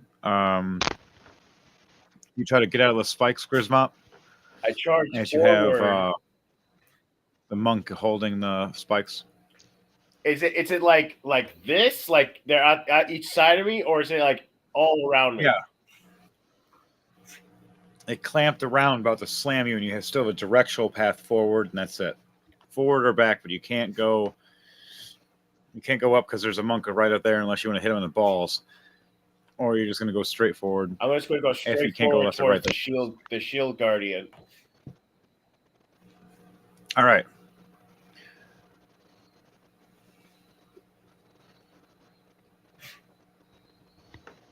That's your rush.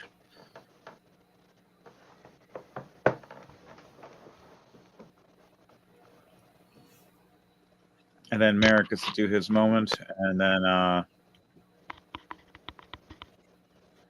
then Popeye the Sailor Monk gets to do an action, Mm-hmm.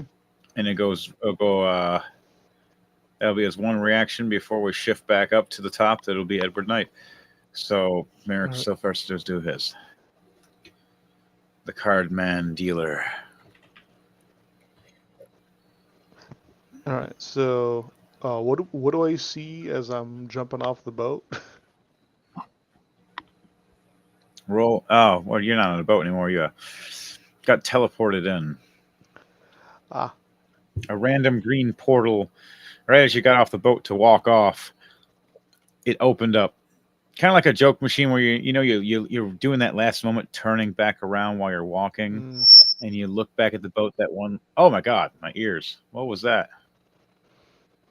it was the hymn of the snail. No, I'm meaning that noise. That was my mic. Apologize. Okay. Oh, my ears. Wow. That's good. It's good. Brain. I just lost track. You're walking through and you see the ship. You turn back around doing a backward step, looking at the ship one last moment. A green portal opens up right behind you. Lunal just shaking her head laughing. He's been gone for a while. Maybe he can help. The rest of the team kind of disappeared for a while. Or took a vacation. And you fall through. Okay. Right as you do, you drop your stuff. You look down, you see the spike wall clamping down. You do the splits and catch both ends, keeping your feet right between where the spikes are so you don't stab yourself, stopping Grismont from being squished and stabbed. Grismont runs past and tries to shoulder check this shield guard as the shield guard holds back. That's all of what you see. And you look up and see the card-wielding friend, Merrick, that you've seen as a friend turn back and find out he is one of the specialized guys trying to take out the princess for a reason and use her magic for a card. And same thing with Edward Knight.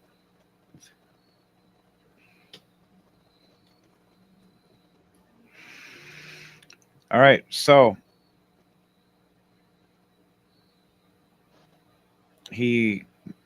Merrick pulls out a card and he looks at it and goes, "Damn, wrong card again. Still can do something though."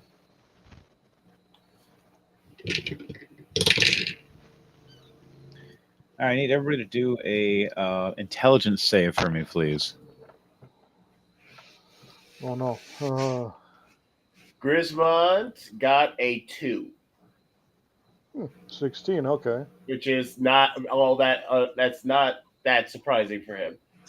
18. And Edward got an Plymouth 18. got a 16 plus -1, 15.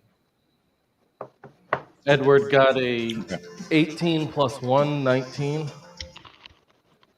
A 13. And anybody plus get over 3, a 12, you're 16. fine. Anybody got under a 12, you hear horrible pain that shoots through you and signs through your head and your ears. And you take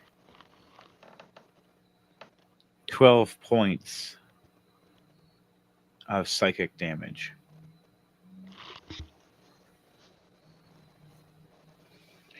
Okay. His next move is he chugs a healing potion, giving himself 20 points of health. You want to go? No. It's not for you guys, this is for the villain. All right, now it goes back to the top. Edward Knight, what do you do? Okay.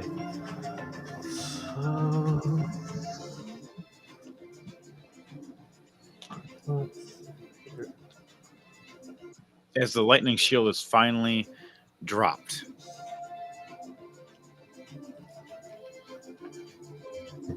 nine, But the shadow creature is still behind you. 19 plus 7 to hit.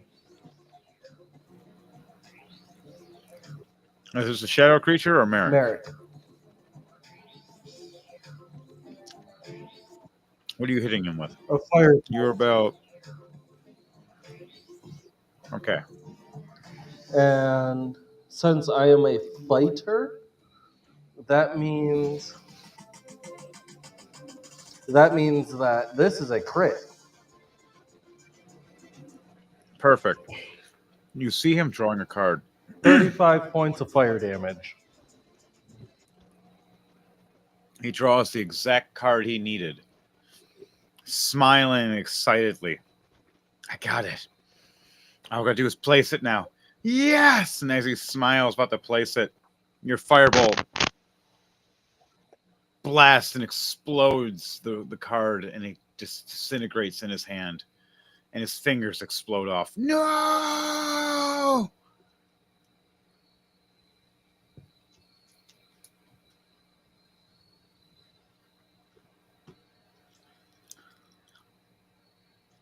As the other 4 cards that were gifted to him to put the 5 cards together to make an ending disappear on the field.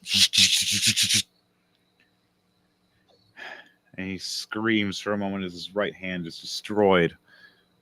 And he looks up holding in his left hand with his gauntlet and his gear. What's the last thing you do, Edward Knight? So a bonus action? I still have one more action, then a bonus action. That was only the first action. All right, what's it? Second thing, I need him to do a dex save. Appropriate for Merrick. 16. Yep, I got a 16.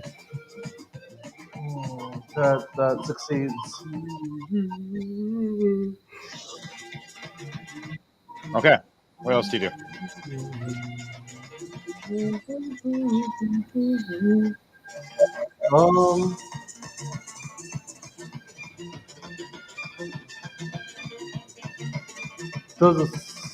Does a 17 hit? No, it's 18 for his AC right now. Okay, that's all I can do His then. magical shield is still up.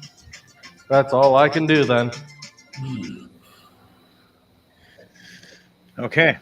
Your turn is done. It is Popeye's turn. Popeye the Sailor Monk. All right. As you've seen the card explode in the hand of the villain, and his hand scream out like in pain, he looks over at all of you.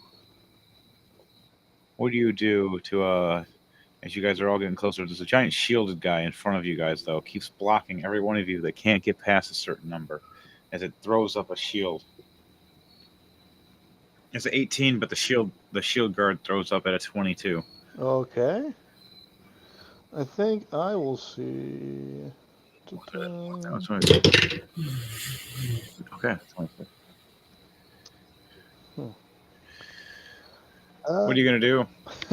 Fight the shield guard thing in front of you? Yeah. Or are you going to fight him or try to find a way around? So you said it gives him an AC of 22 with his shield up? Yeah, well, this giant shield creature jumps up and will block, and you can fight it, and it has so much health. It's pretty damaged and it's close to dying, but it's not dead yet. Grismont's ripped it up, and so has Edward Knight. And what was the Now other? you, What was the other chance guy to rip- that the shield guy is trying to block?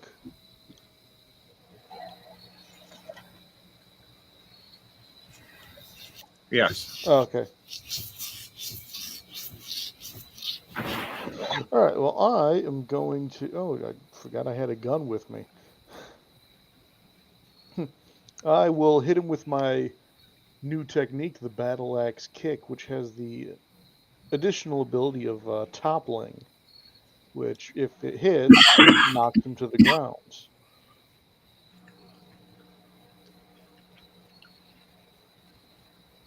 How does a 15 work?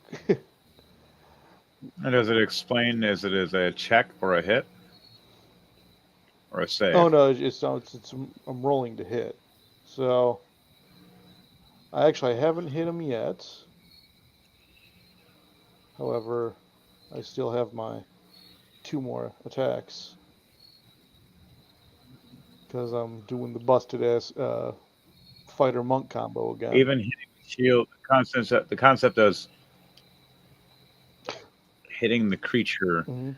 You're technically, until you exceed over a 26, you can't get past him Over a 26 for a hit.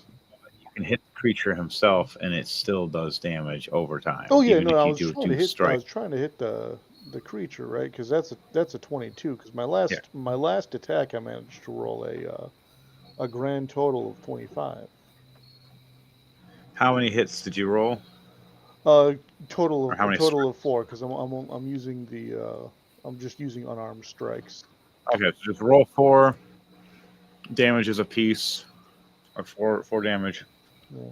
for these strikes. Well, yeah, only one of the attacks hit. So They're striking at the shield. That's the whole point. so all 4 attacks hit just automatically. Yeah, they strike at the shield, just hitting and hitting and hitting. Okay, so Like it's a magical shield that just drops in front every time you even try to strike at his character. This guy jumps in front with this magical shield, but you see it cracking and cracking more and more as you guys hit okay, it. so The more you hit it, it gets ready to just be destroyed. And then once it gets destroyed, he drops down as a monster. okay. And then here comes the warlock going, oh crap. Because he won't have much defense after that. Unless he Okay. draws another card. Okay, so my damage rolls are 11, 8, 10, and 8 again. Now, is it still going to be affected by any of my weapon mastery abilities? That's just a bonus. But yes, that what it does make it so you see the shield guard shatter and then drop. So explain to me how your monk shows up as you've seen the original orc attacking and hitting the shield monster and blocking left and right, and then blocking against Edward Knight trying to shoot at Merrick, except for the time it finally succeeds hitting its hand with a nat 20. Nice.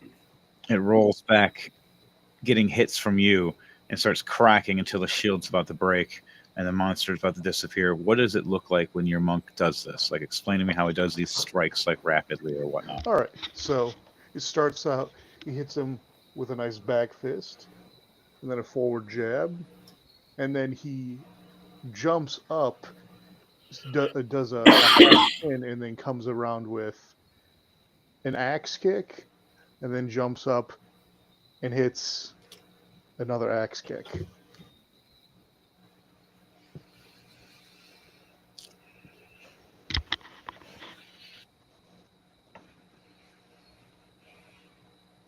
So you come down on this, you hit it, it raises the shield up to block. Mhm. Back of your foot smashes down and shatters the shield, and you see the monster just disappear, shattering like glass. Oh, wow. You see the card in his field and his gauntlet, Mhm. a card disappear. Okay. He looks back at both of you going, good thing I got a couple cards left. He places 2 cards down. Now, anything you say before you end your turn, Donnie? Or you want to stay silent? What do you want to do? A catchphrase? Want to say hi to the guys? Do you want to... As I see it shatter, I look him up and down and say, made of glass. And then that's just it. All right, it's Grismont and Fleming's turn. Fleming, his Merrick's back is open now, and the shield's down, and the monster's gone. He has a chance to do a sneak attack now before Grismont, if you want. If not, you can have it vice versa. Which do you choose? I'm going to attack. I'm going to have Flemeth attack him from behind, and go for both of his kneecaps, his back of his knees. Roll a sneak attack for me. You have advantage because he is distracted by everybody in front of him right now, as you strategically ran behind him. Do I just do a normal attack then, because it's sneak attack? Or do I have to? Yeah, but it's with advantage for the distraction. 17 plus 8, 25.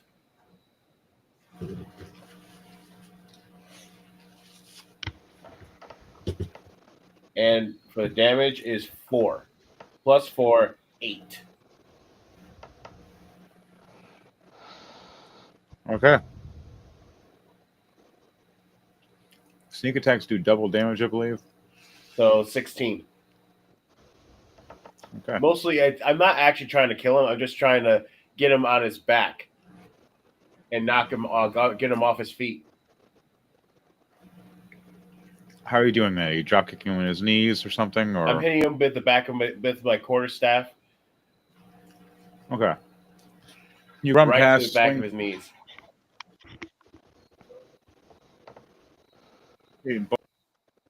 your quarterstaff right behind both knees, smacking.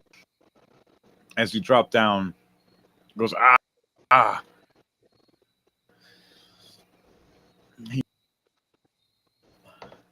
And he sees Grismont standing in front of him. Grismont looks down at him and goes, "Now, little boy, we're gonna have some fun." As he stomps down on both of his feet, on his legs, breaking his knees. All right, you're gonna have to roll roll an unarmed strike if you're trying to stomp down to buckle his arm to the ground while he's on his knees. I got a 17. As he just looks over, going, "Is like, the princess is mine." The princess is no one's. As Grismont reaches down and grabs him and picks him up violently with one hand. The princess belongs to no one. And with his other hand, he grabs his top of his head, just pulls a Mortal Kombat, just rips his head right off his shoulders. Oh, I can't do that yet until we roll for it. How it would have to work is you'd still have you've gone and hit his arm and buckled his arm down. You still haven't ripped it off yet.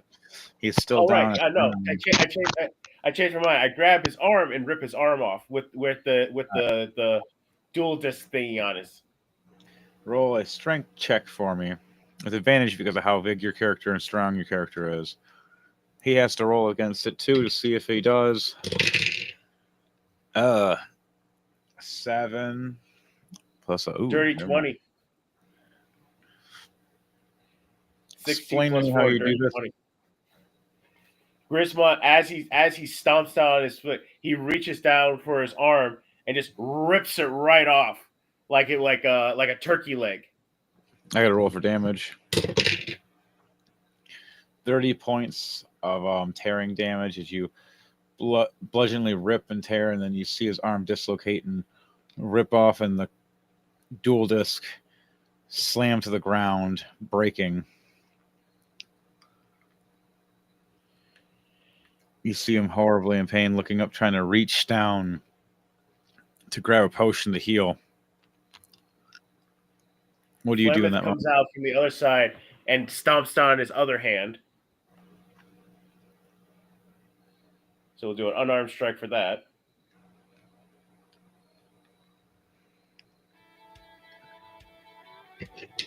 $18, 11 plus 7.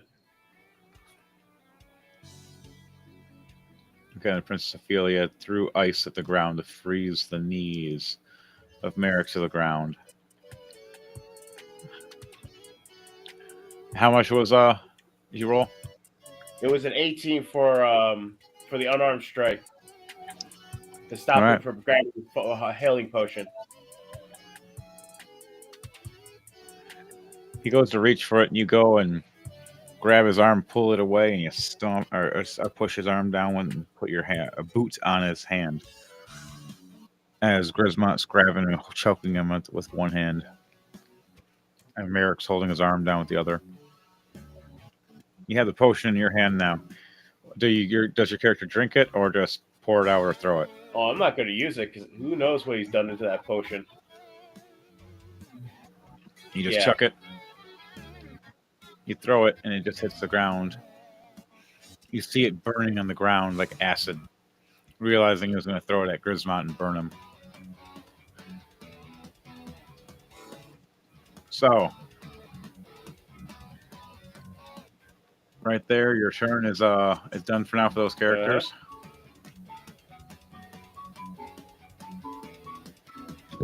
He has a chance to strength check against. Wow, he rolled a 18 and a 19. He pulls the one arm that was crushed from Fleming holding down. Mind you, it's his right hand that's missing its fingers from the explosion from Edward Knight.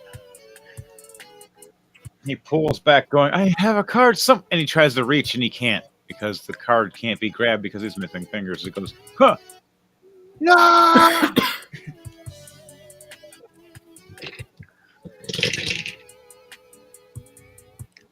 What's your AC for Grismont? It is 18, if I remember correctly. Yeah, 18.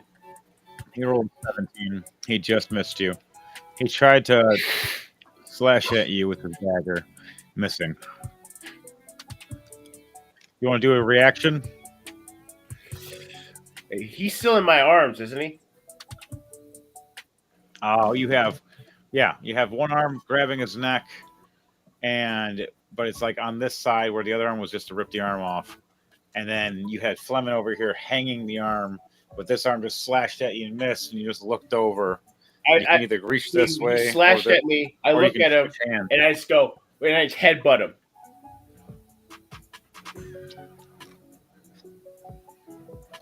Unarmed striker. Roll a unarmed strike with advantage. It doesn't matter. 28. 18 plus 10. I can't do better than that. You hit him. No, you hit him. His AC is it's back down to 15. He's okay. It's okay now. That monster's dead. How much damage is that? It's double damage.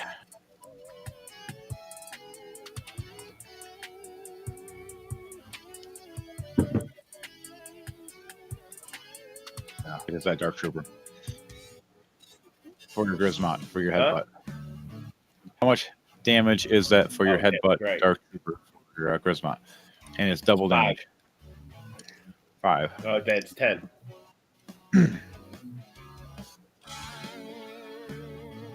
How do you want to do this? Like just a simple. It just the final moment before you. As character slashes you and misses.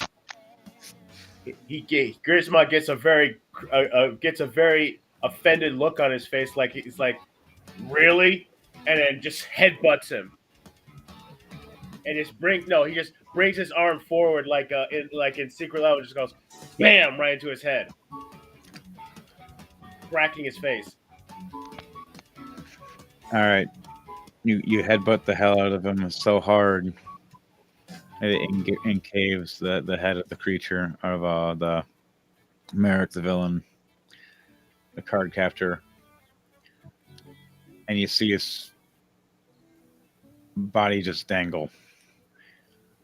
Princess Ophelia looks over, going, "I didn't have to do it. You guys did. Thank you." And the sailor monk, Popeye, you're here. How did you? When did you? You've been gone for a very long time, and Edward, we can talk later.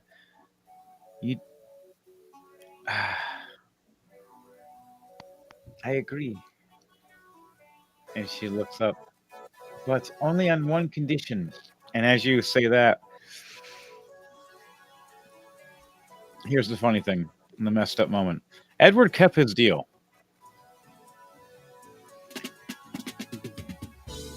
Grismont, you look over, and Fleming, you look over. A shadow door opens right under both your feet. Sucks you right under. bringing you right back to the rest of the Drunken Dragon Brawlers. As you see them all walking out of a door on this beach of an island.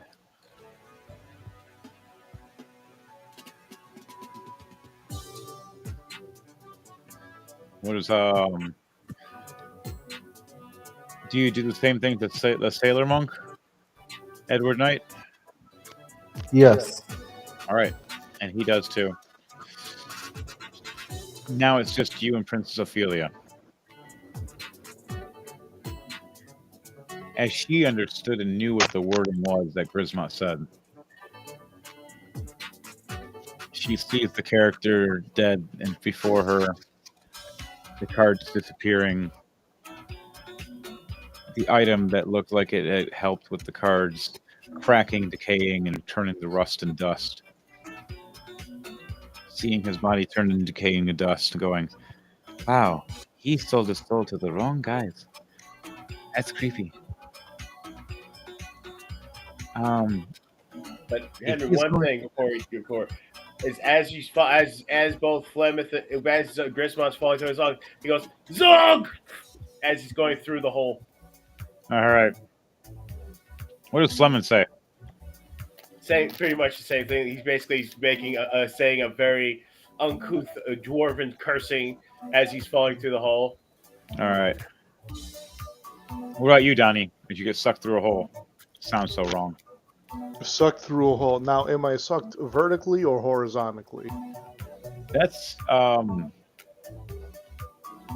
Devontae. Or how about The this? shadows open up underneath your feet. Okay, so the shadows open up beneath my feet. I levitate there for a second, then I look down, and then I fall, saying, "Look out below!" You get sucked right down. All three of you end up back on the sandy beach with the rest of those Drunken Dragon Brawlers. Princess Ophelia walks up forward to Edward Knight, looks up. They've sacrificed their lives for me and more than once and protected me thick and thin. You need a Dark Queen just to keep people in line? Is this what it is? Is that the only thing in need? Just me to use my power to stop their darkness? That's worse than you? I just seen what it really is. They are worse than you. Are you keeping balance with chaos? Someone has to. Roll a persuasion check with advantage.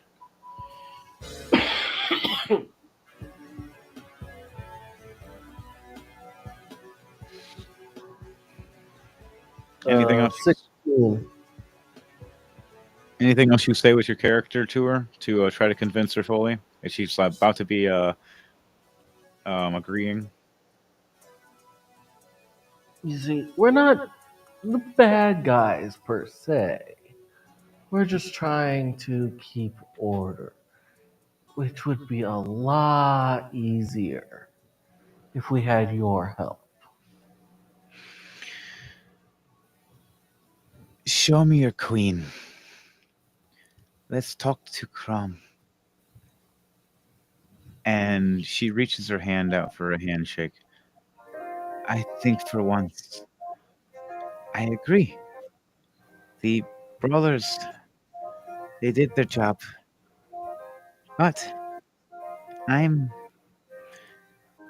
know what's needed now. Thank you. But don't get in my way when I'm angry. It's really hard to control this. Because it'll be harder to seal me from anti-magic real soon.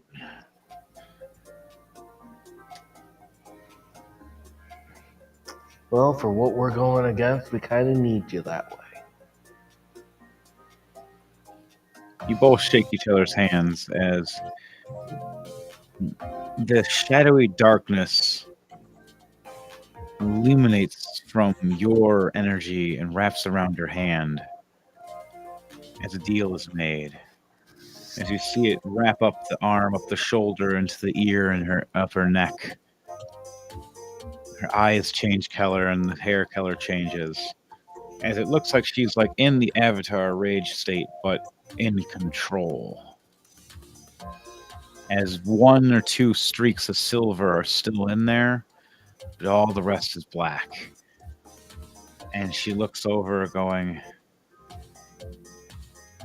then I'll be the weapon and harbinger, but only for the right reasons.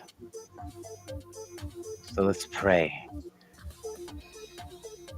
And she smiles. They don't get in our way. Your shadow army, and not one element is on their side.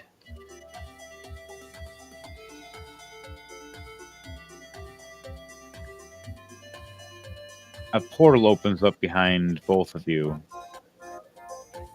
You see the kingdom of Chrome, the Purple Queen.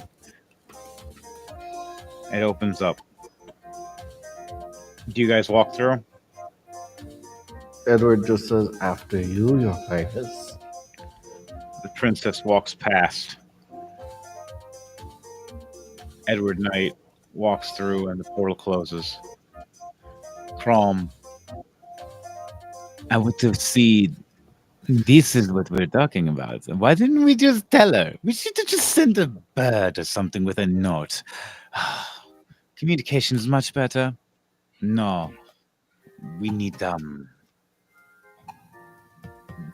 some kind of other kind of whim. There's a war going. Watch out. And it cuts for their scene. But back to you guys for the Drunken Dragon Brawlers. The beach door opens up. You see Scattermace. You see Drawl Aegir. You see Dom's character. And then out of suddenly, here's Grismont. Here's Fleming. Here's the Sailor Monk. I need all three of you to do a dexterity save, please. As you're falling a good 20 foot or more. Well, except for Donnie, to be honest. You're a monk. I think actually it goes Hey, Fleming's a monk. Actually, I'm putting Donnie's exit hole on the side. Sideways. Yep. That's hilarious. He just splashes in the water like a missile. Yeah. Grismont got a 12 plus 3, 15. But don't forget, if he's dropping down, he has his flight shoes too. So does Flemeth. All right. So you got advantage for both of them. Donnie, what about you? You have advantage for your flying sideways into the ocean or hitting the sand. Which do you choose? You gonna roll acrobatics or athletics? Flemeth got a 19.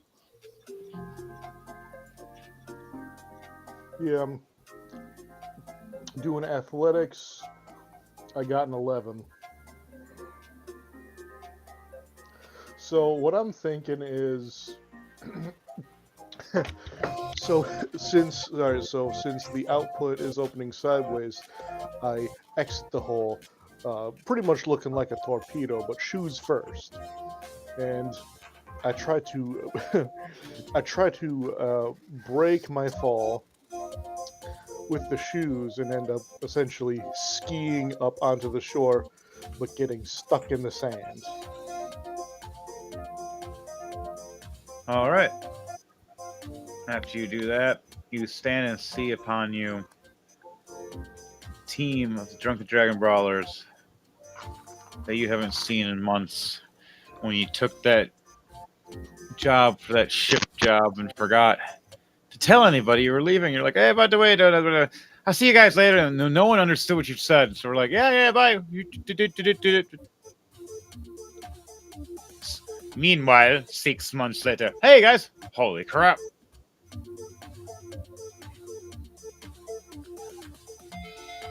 But what do you say or do for your characters? Well, Grisma is falling down, yells "Zog!" Manages to click his heels together, and activate his levitation boots to stop his fall before it ended up face first in the sand. Then Flemeth also is yelling curses and also does the same thing. But somehow does a barrel, basically does a barrel roll and lands with a flourish. Slam down. You hit. Scattermace walks out. Drawl Ligier walks out. What does Drawl Ligier say as you see all the guys slam out as we first walk out talking? What's the discussion we have as Scattermace and Drawl are having their discussion for the morning? You know, I swear that bacon tasted so strange. Was it really what you say it was? What kind of animal was that for that bacon? I think it was some sort of boar. I don't know. It looked like a pig, so I cooked it. Oh dear. I think I know what animal you're talking about, and yes, it does have a snout like a pig, but the rest of it is not really. I'll be right back.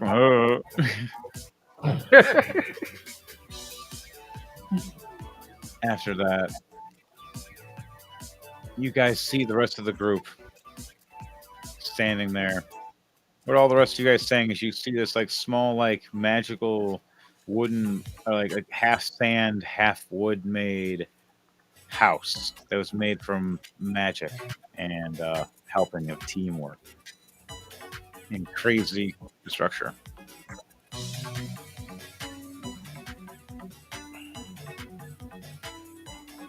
What does Donnie and Chris and Devante say? Or not, sorry. Devante's with the...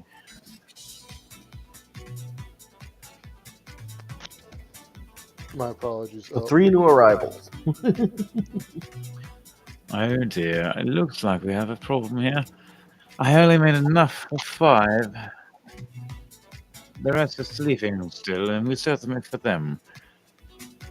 Oh, Where's you Merrick? notice that there's still someone missing? I was just asking, yes. Where is he? I thought he was part of the team. Did you guys find him? Oh, the rest of you are here.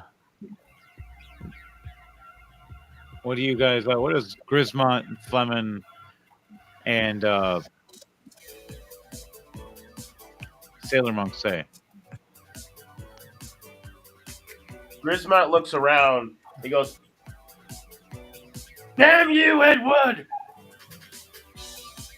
As Shakes you his scream, up in the air, cursing Edwards because he forgot to include because the princess didn't get a go. Clemens is like, "Grismont, you're a stupid idiot who made the deal." so They start arguing with each other. as you two argue, I need you to do a dexterity save with disadvantage for Grismont.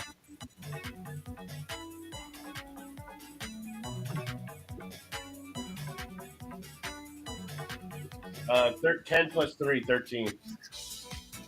You look down as you're arguing and screaming and yelling. You're under your feet, a green portal enters. And you're just like, Not again! right down through. As it disappears right in front of Fleming, he's like, what the hell? And Grismont goes, "Zog, not again!" You land in front of Mayhem and Lunal, and a couple characters ripped apart that were they just took care of earlier. Mayhem looking, going back, Werewolf versus Vampire. Obviously, you know, Werewolf gonna win. Smiles. It's Lunal going, you're a different kind of werewolf. They, you don't understand. You're magical. You're more powerful. Regular werewolf, regular vampire, it all depends on stats. As they start laughing about it. The other character looks like it's trapped in a water bubble, getting electrocuted by itself in a bad way. And just floating there now, unconscious. Valmir just sitting there watching it like a TV show. Yep. Yeah, Valnir's like, whoa. You look over and you see Mayhem going, we have some jobs. We have, he pulls down a list. Thordak says he needs us for something. We must go for that quest later. As he gets ready for that. Meanwhile, as Grismont gets ready for that story for him, all the way back to Edward Knight, a carrying falcon made of fire flies past you and stops and drops a note that a certain person that keeps thwarting your plans, you keep capturing and putting in his shackles, Avner, issues you a duel, king versus king, as it's King Sindrasil of the lands now of a certain mountain. It happens to be the mountain where your original monastery of training was. He sent an image of it being destroyed and a threat stating that this dragon will put out your flames for good. What do you say, Edward Knight, as you read this?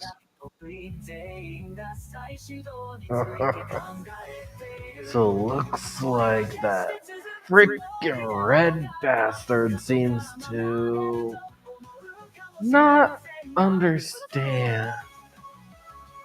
He's pecking the wrong way.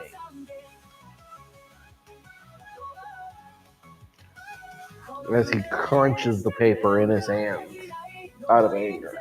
As you do that, smaller note drops with a letter of deceased. As you look back, certain people at town that you were friends with and that old lovers were there at the time that it got destroyed, giving you a reason of rage even more. You read each name. Each one is a memory flashback, even before you gained all your power. Going, he hit where you hurt. It's time to hit back. As he says he'll be waiting. At the very end, written in blood. What's the last moment before it cuts out for Edward Knight for tonight? Edward just jumps through his shadow and he's on his way to Avner's nephew.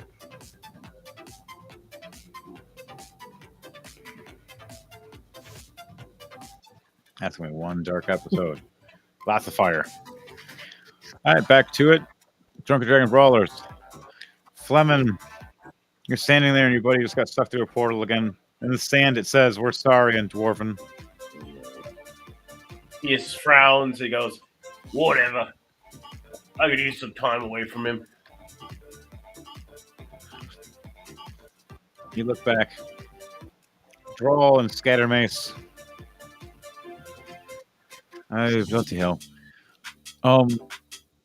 Sailor Monk, what is going on? It hasn't been for a while. Where has he been? He wants to go be What with is your Laurel story, and, Sailor and, Monk? and Mayhem. Isn't he? I've mostly been sailing just around, low- just merchant vessel kind of Griswold. things. Mind you, yeah, your character should be level 10 Yeah. now.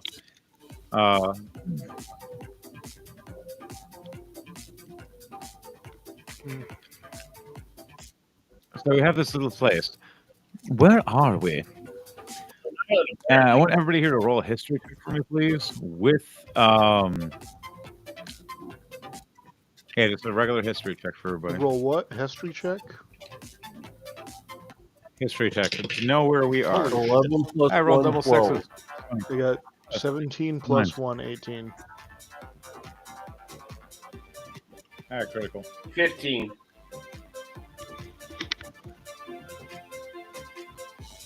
What'd you get, draw? 11 plus 1, 12. 12. You look up, you see and realize we're on the shores of Lands of Canor. As it pulls back, we're on one of the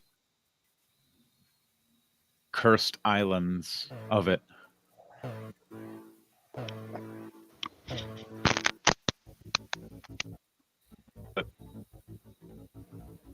You see a giant at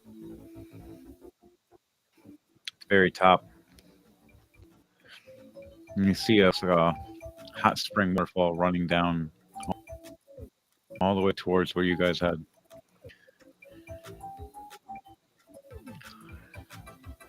You look on a map that Scattermace pulls up and points to all of you. Now, if you see over here with my horrible handwriting and horrible pictures, I can't do this. I'm sorry. I only got one hand. I put this here. And he grabs a little rock and puts it on the map too. There you go. Now that's a mountain. And he explains, you have to get around here. We got to find out what's going on. While we were falling, I was trying to depict what we were seeing, and I saw campfires. There might be some other landmarks or living creatures within this area, or civilizations. How can we figure it out? From there, I'm just going to go a little further. Hopefully, we can survive and make it back to the monastery.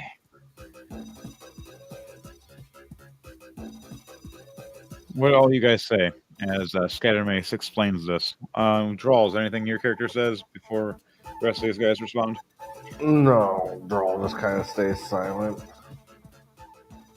Flemeth doesn't say anything either. He's just kind of still muttering about stupid orcs and their stupid deals. Yeah, Popeye's just going to stand there nodding his head, smoking his pipe. Just playing music in his head. So, as he's trying to explain this, no one's listening to him. He's just sitting there. You know, I believe no one's listening to me again, Thrall. Do you understand what I'm talking about?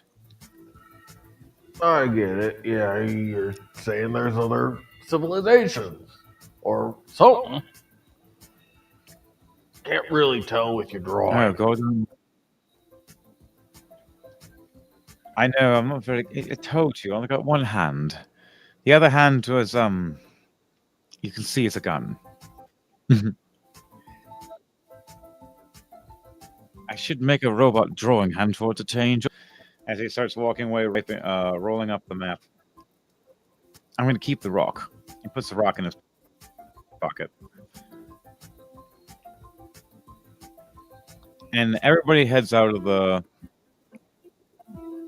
sand house for now. As he looks over a moment, as you're going to see what a orc Scattermace does, he opens his book. You see him reading out of it. The sandcastle itself starts getting like a small tornado around it and then disappearing.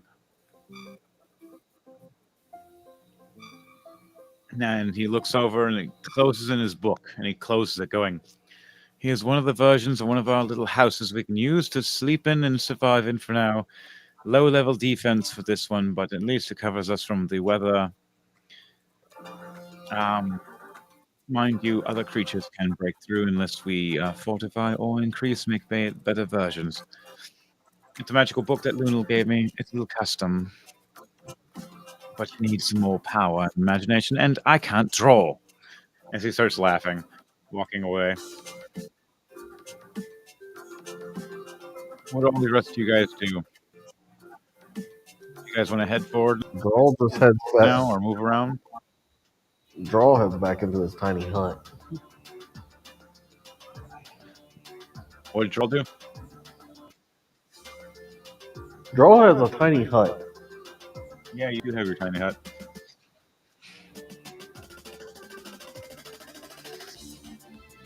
He moves forward, and you see a more of a field on the ground.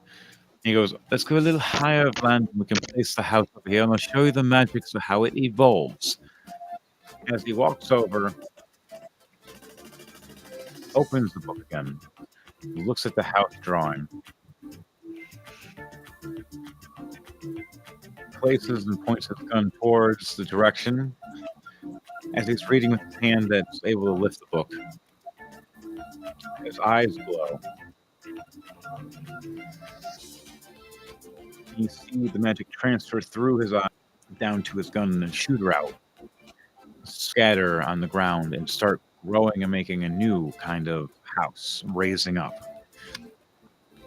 taking the items around it to create a rest house for the night that's more protective and armored up. And making it more upgradable by more resources we have to make it more durable. Magic can work as well if we have magical items that makes it better. Process the corn, it may come to life, it may become a mimic.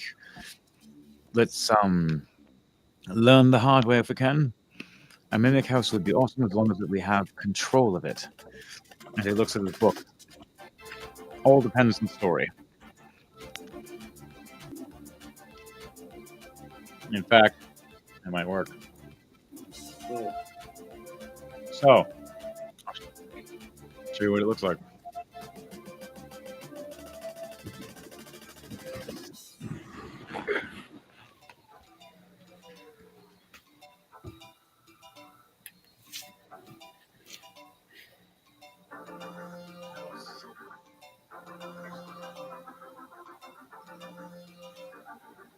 So this is our Drunken Dragon Brawlers.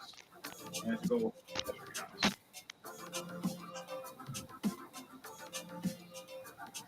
Looks like a church.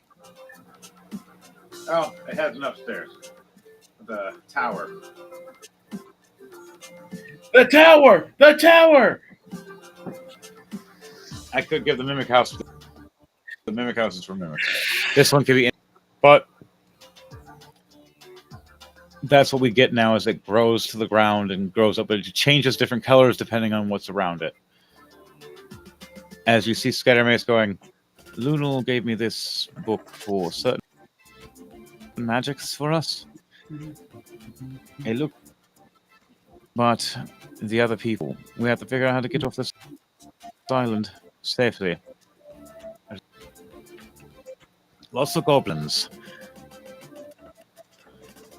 Little And- goblins. Right? Lots and lots of goblins. He looks back. Now, you guys choose your rooms to rest. Or do you want to go in the house to rest for your characters? Or do you want Mine to does. see Plymouth look around you to secure the defense of the area first? Plymouth goes inside to go start to rest because he's got stuff to think about. All right. I'm as gonna do the defense of the area. All right, as you start doing that, first, Donnie, do your defense area before Fleming gets to the door. So do a perception check with advantage, please, with your monk. Okay.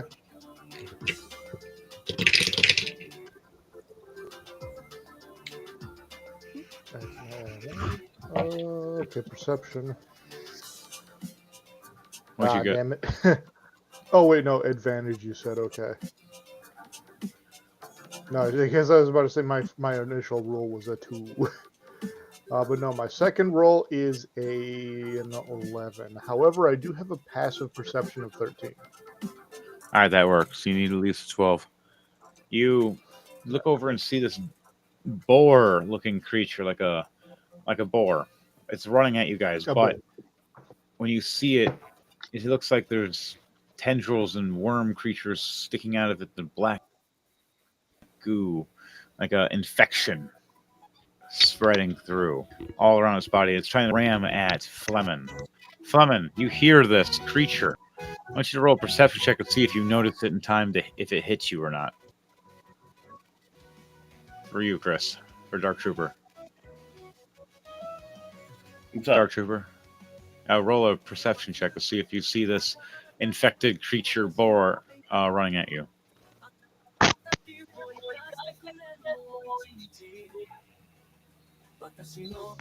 By the way, is Grismon in a long rest? Yes. Or just so I can put him away. Edward Knight's had a long rest as well.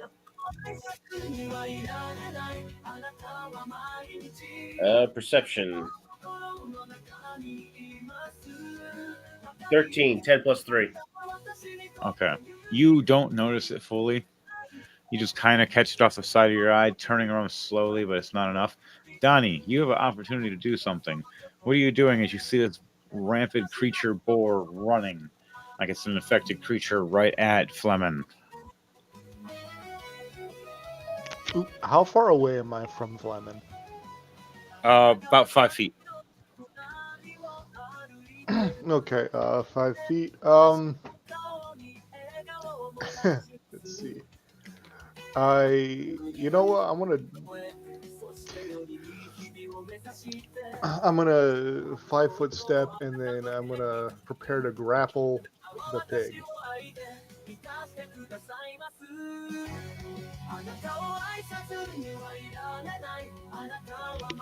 Is that something I can do? There's a physical attack you can do, or anything else, or kick an object at it, or throw something. I mean, is there like a coconut on the ground nearby? Several. Oh, wait a second! I have a gun. You do have a gun. Yeah, I have a giant Slayer revolver. You're like Popeye Sailor Man meets Bulletproof Monk. I guess. Alright, so, Whatever, Indiana Jones. Yeah. It's Indiana Bones. Yeah, okay, dirty 20. All right, you hit. Okay. Explain to me how you hit this giant, this boar running up and trying to bite and slam into Fleming, because Fleming's a shorter character, because a dwarf looks like lunch to this giant boar.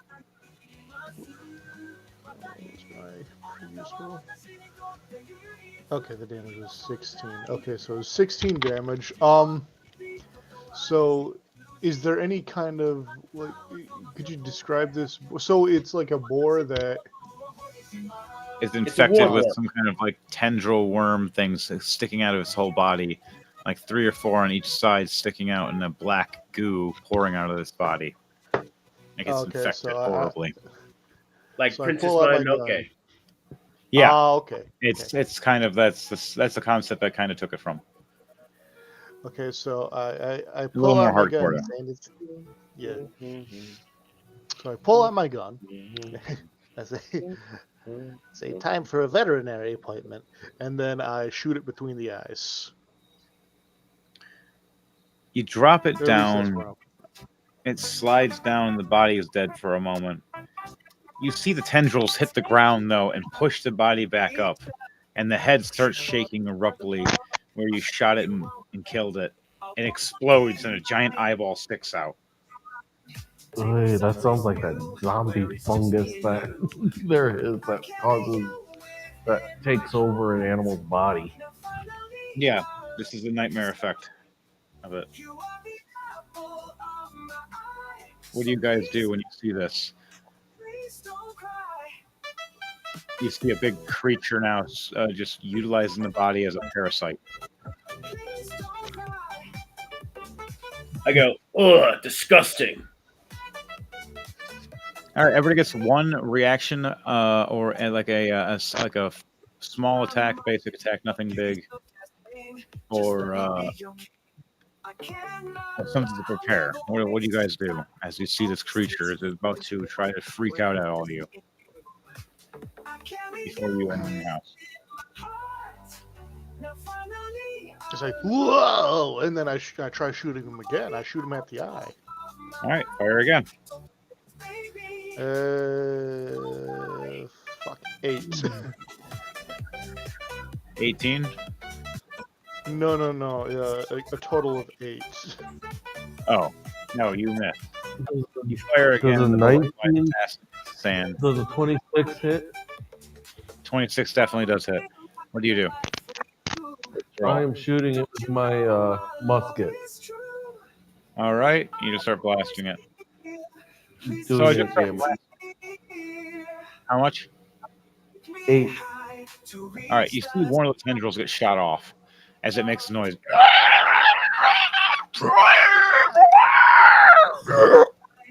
And it just looks over at you angrily.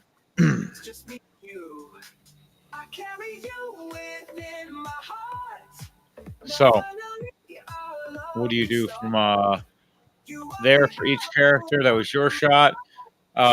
Fleming, what did you do? I get the fuck out of the way. All right, you get the hell out of the way from the giant teeth it has. Dodge! The monk, he shot him. All right, now it's my turn. Scatter mace. Oh, bloody hell. You really have to do this. It's a 19. Wow, plus a 12. All right, I hit. I do 24 damage, and just a big chunk of it gets blasted. I fire one more time. 13. Okay, plus another 13. There you go. Blast again. How much damage? 19 damage. It's not dead, but it's close. So,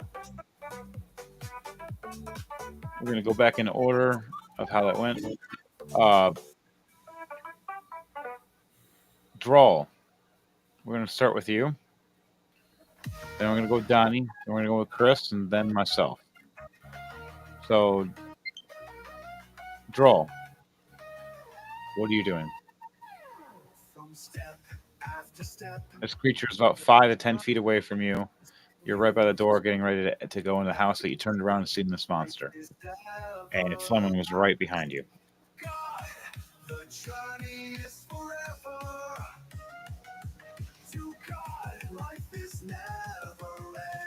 I need it to make a constitution thing.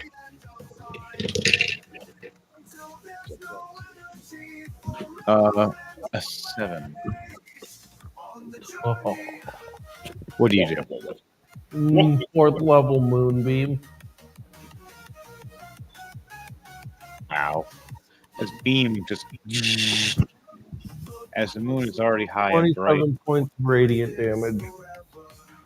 Ooh, it's so close. It gets cooked and screeching in pain.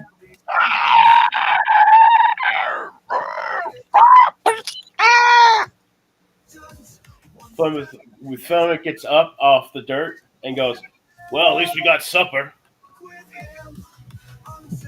Start boiling. Oh And you go for Scattermace going, I wouldn't eat parasites. Not a smart idea. Oh, my bonus action is a nat 20 plus 7, 27 to hit.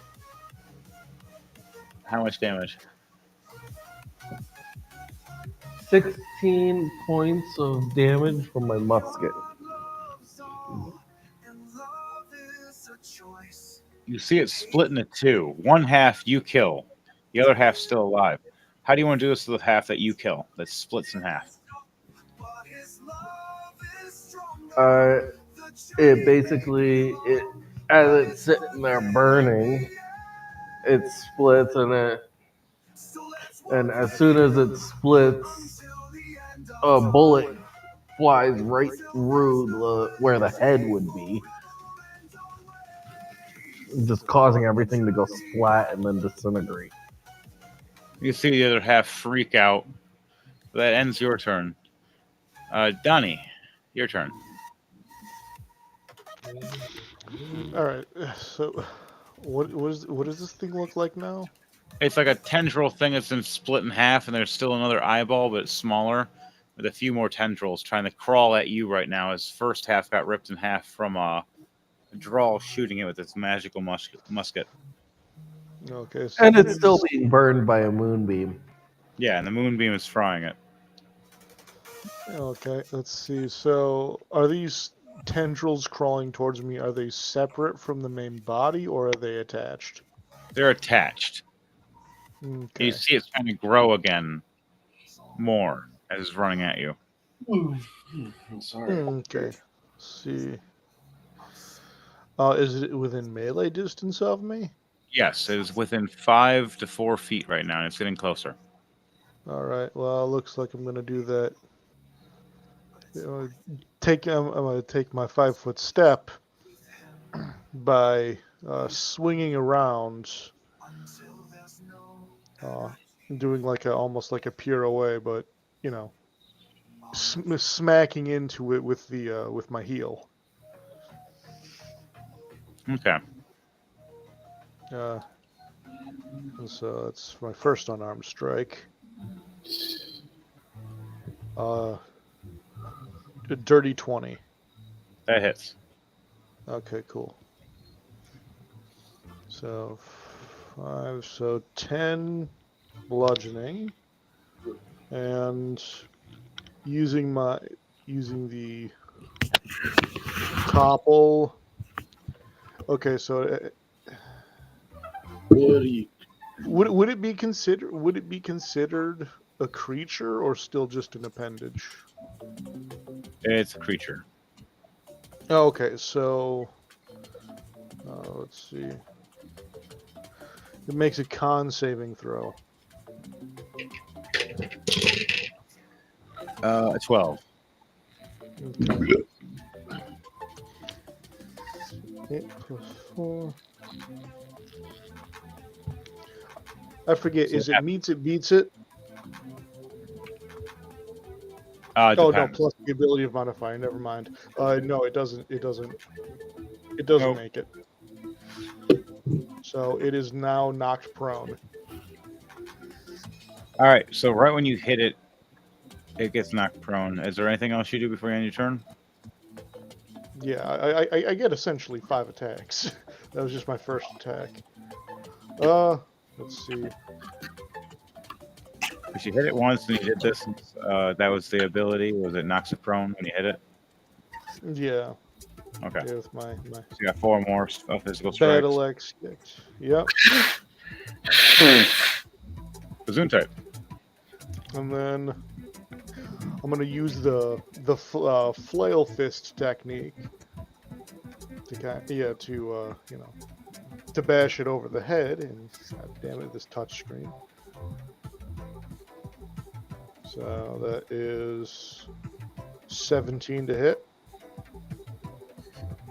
17 to On the knock hit. prone, so. 17 yeah. does. Well, wouldn't it?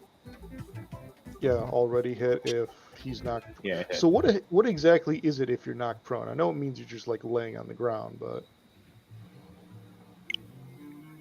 okay. Oh, you get 7. advantage striking physically, Oh, okay, cool. and So it does more damage, and when you lose death saves and stuff like that.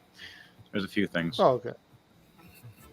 So yeah, so takes 7 damage. Okay. And what's the next attack after that? 2 regular attacks. Oh wait, so for my most recent attack, the flail ability is if you hit a creature with a flail, the creature has disadvantage on its next attack roll before the start of my next turn. Okay. And so the next 3 attacks are just going to be regular overhand punches. All right. So roll 3 physical attacks, and see if Okay. those 3 attacks hit. 27 to hit. 15 to hit. That's a hit.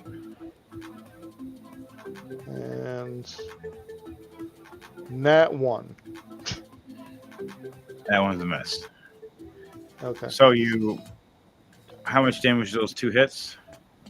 So the first 2 hits do 7 and then 11. All right. So it's close to dead, but it's not dead.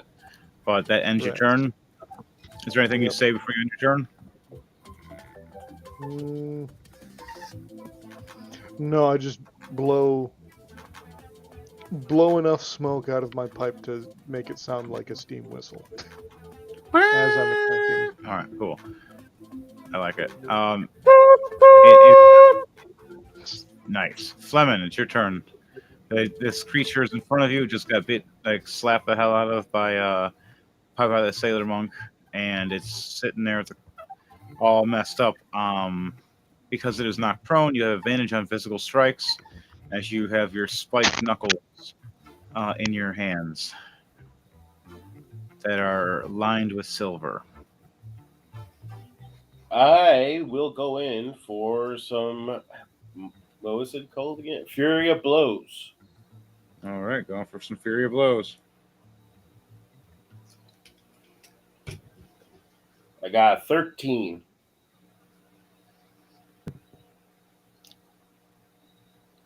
13 is a. No, it's a hit. Wow. 13 is his AC. Okay. And it does 6 plus 3 damage, 9. All right. You got one more attack with that Fury of Blows. 19 plus 7, 26. All right. How much damage with that? 3 plus 3, 6. How much? How do you want to do this? I had 5 left after that. Donnie ripped it down to its very last core, and you just finished it. Plymouth comes in and just starts wailing on it, like he's punching a punching bag. All right. You start punching and slamming at it, and then finally you hit at the proper membrane part, exploding it and killing it as it boils down and dies. And Flem just goes, and since Flem is so close, he just goes, roast. As you do that, Scattermace looks over and fires his gun across the way, and another one blows it away. All right, guys, I think we should get in the house. I can make some golems around it, but stay in the house. At least Henry, until how close to the shore are we to the house? How close is the house to the shore? We just made it a little over 100 feet away. Flem is going to real quickly go to the ocean and wash off all the goo. All right, there is a water stream that's nearby, but we can't. It'd be dangerous to go that way. But yeah, if you want to try to do that, you can. If not, there is a bath in the house. Then I was going into the house then and go take a bath. All right. And each person has a magical room with a magical bath in there. All right, you all head in. Is everybody else heading in the house?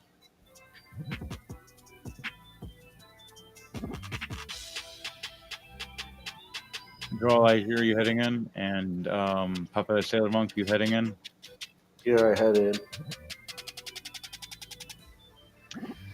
Okay. You guys all head in. The door closes and seals up magically. A sand golem, an earth golem, a lava golem, an iron golem all appear around the house, and a tree golem. And they start walking around circularly and protecting the house.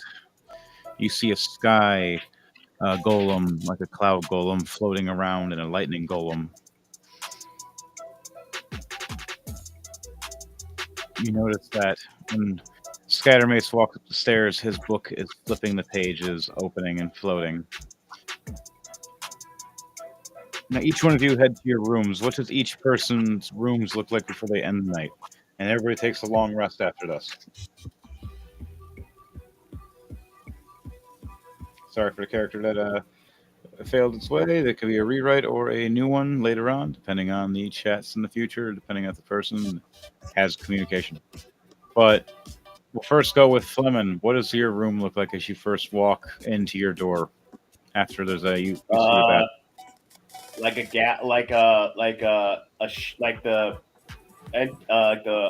galley of a ship. It just has a simple hammock, and he just immediately heads over to the bathroom and to go take a bath to get all the goo off. Okay. What about you, Donnie, for Papa the Sailor Monk?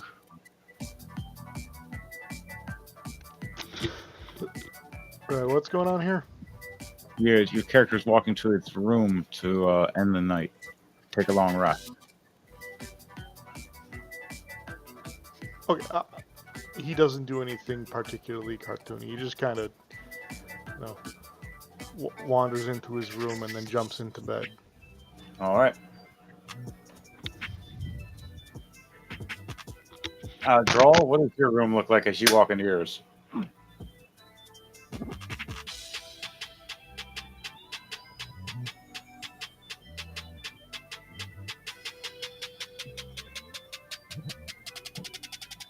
Draw, Azir.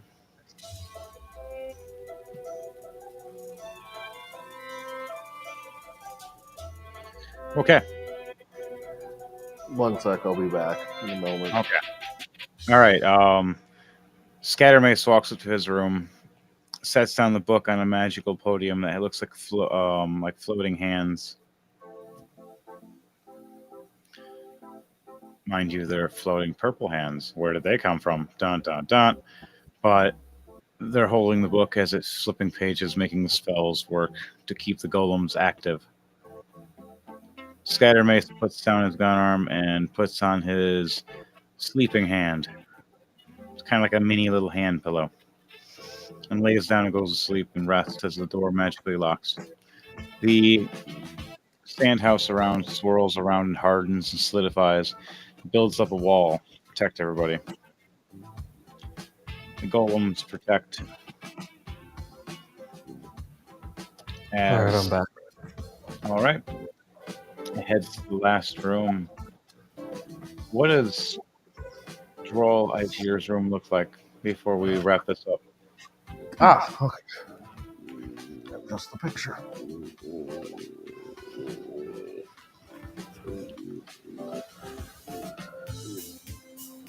Here we are. There you go. Droll Aegir's room. She walks in nice and chill and sleeps, resting. Take a long rest for everybody. Close out the night for your characters. Ophelia standing there talking tonight about what to do next. Mayhem and Lunal and Grismont hunting someone for a letter. Edward Knight knowing that he has to go after an old friend. And Merrick sadly gets his soul shut down.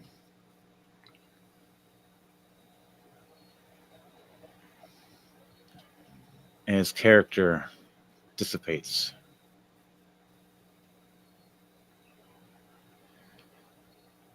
And on that night, this was Rolling to Die. Remember to like, share, and subscribe, comment, and remember to tune in at 9 p.m. Eastern Standard Time for Rolling to Die every Friday night. We play unique custom stories. We're going to be doing some special ones soon. I got a lot of plans and everything else and characters already built up. We'll see you guys all. Say anything before we're done. Remember, we're done with your bullshit. It's a crazy clown world out there now. Hang, hang. To you all, and to you all, a good night. What do you guys say at the end? I say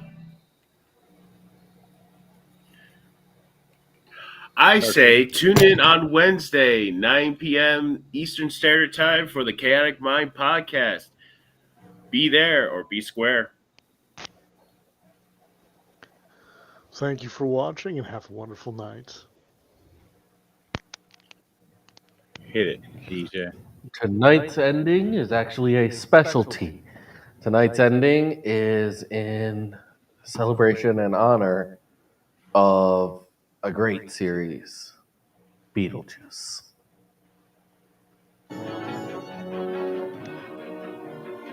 Beetlejuice. Beetlejuice.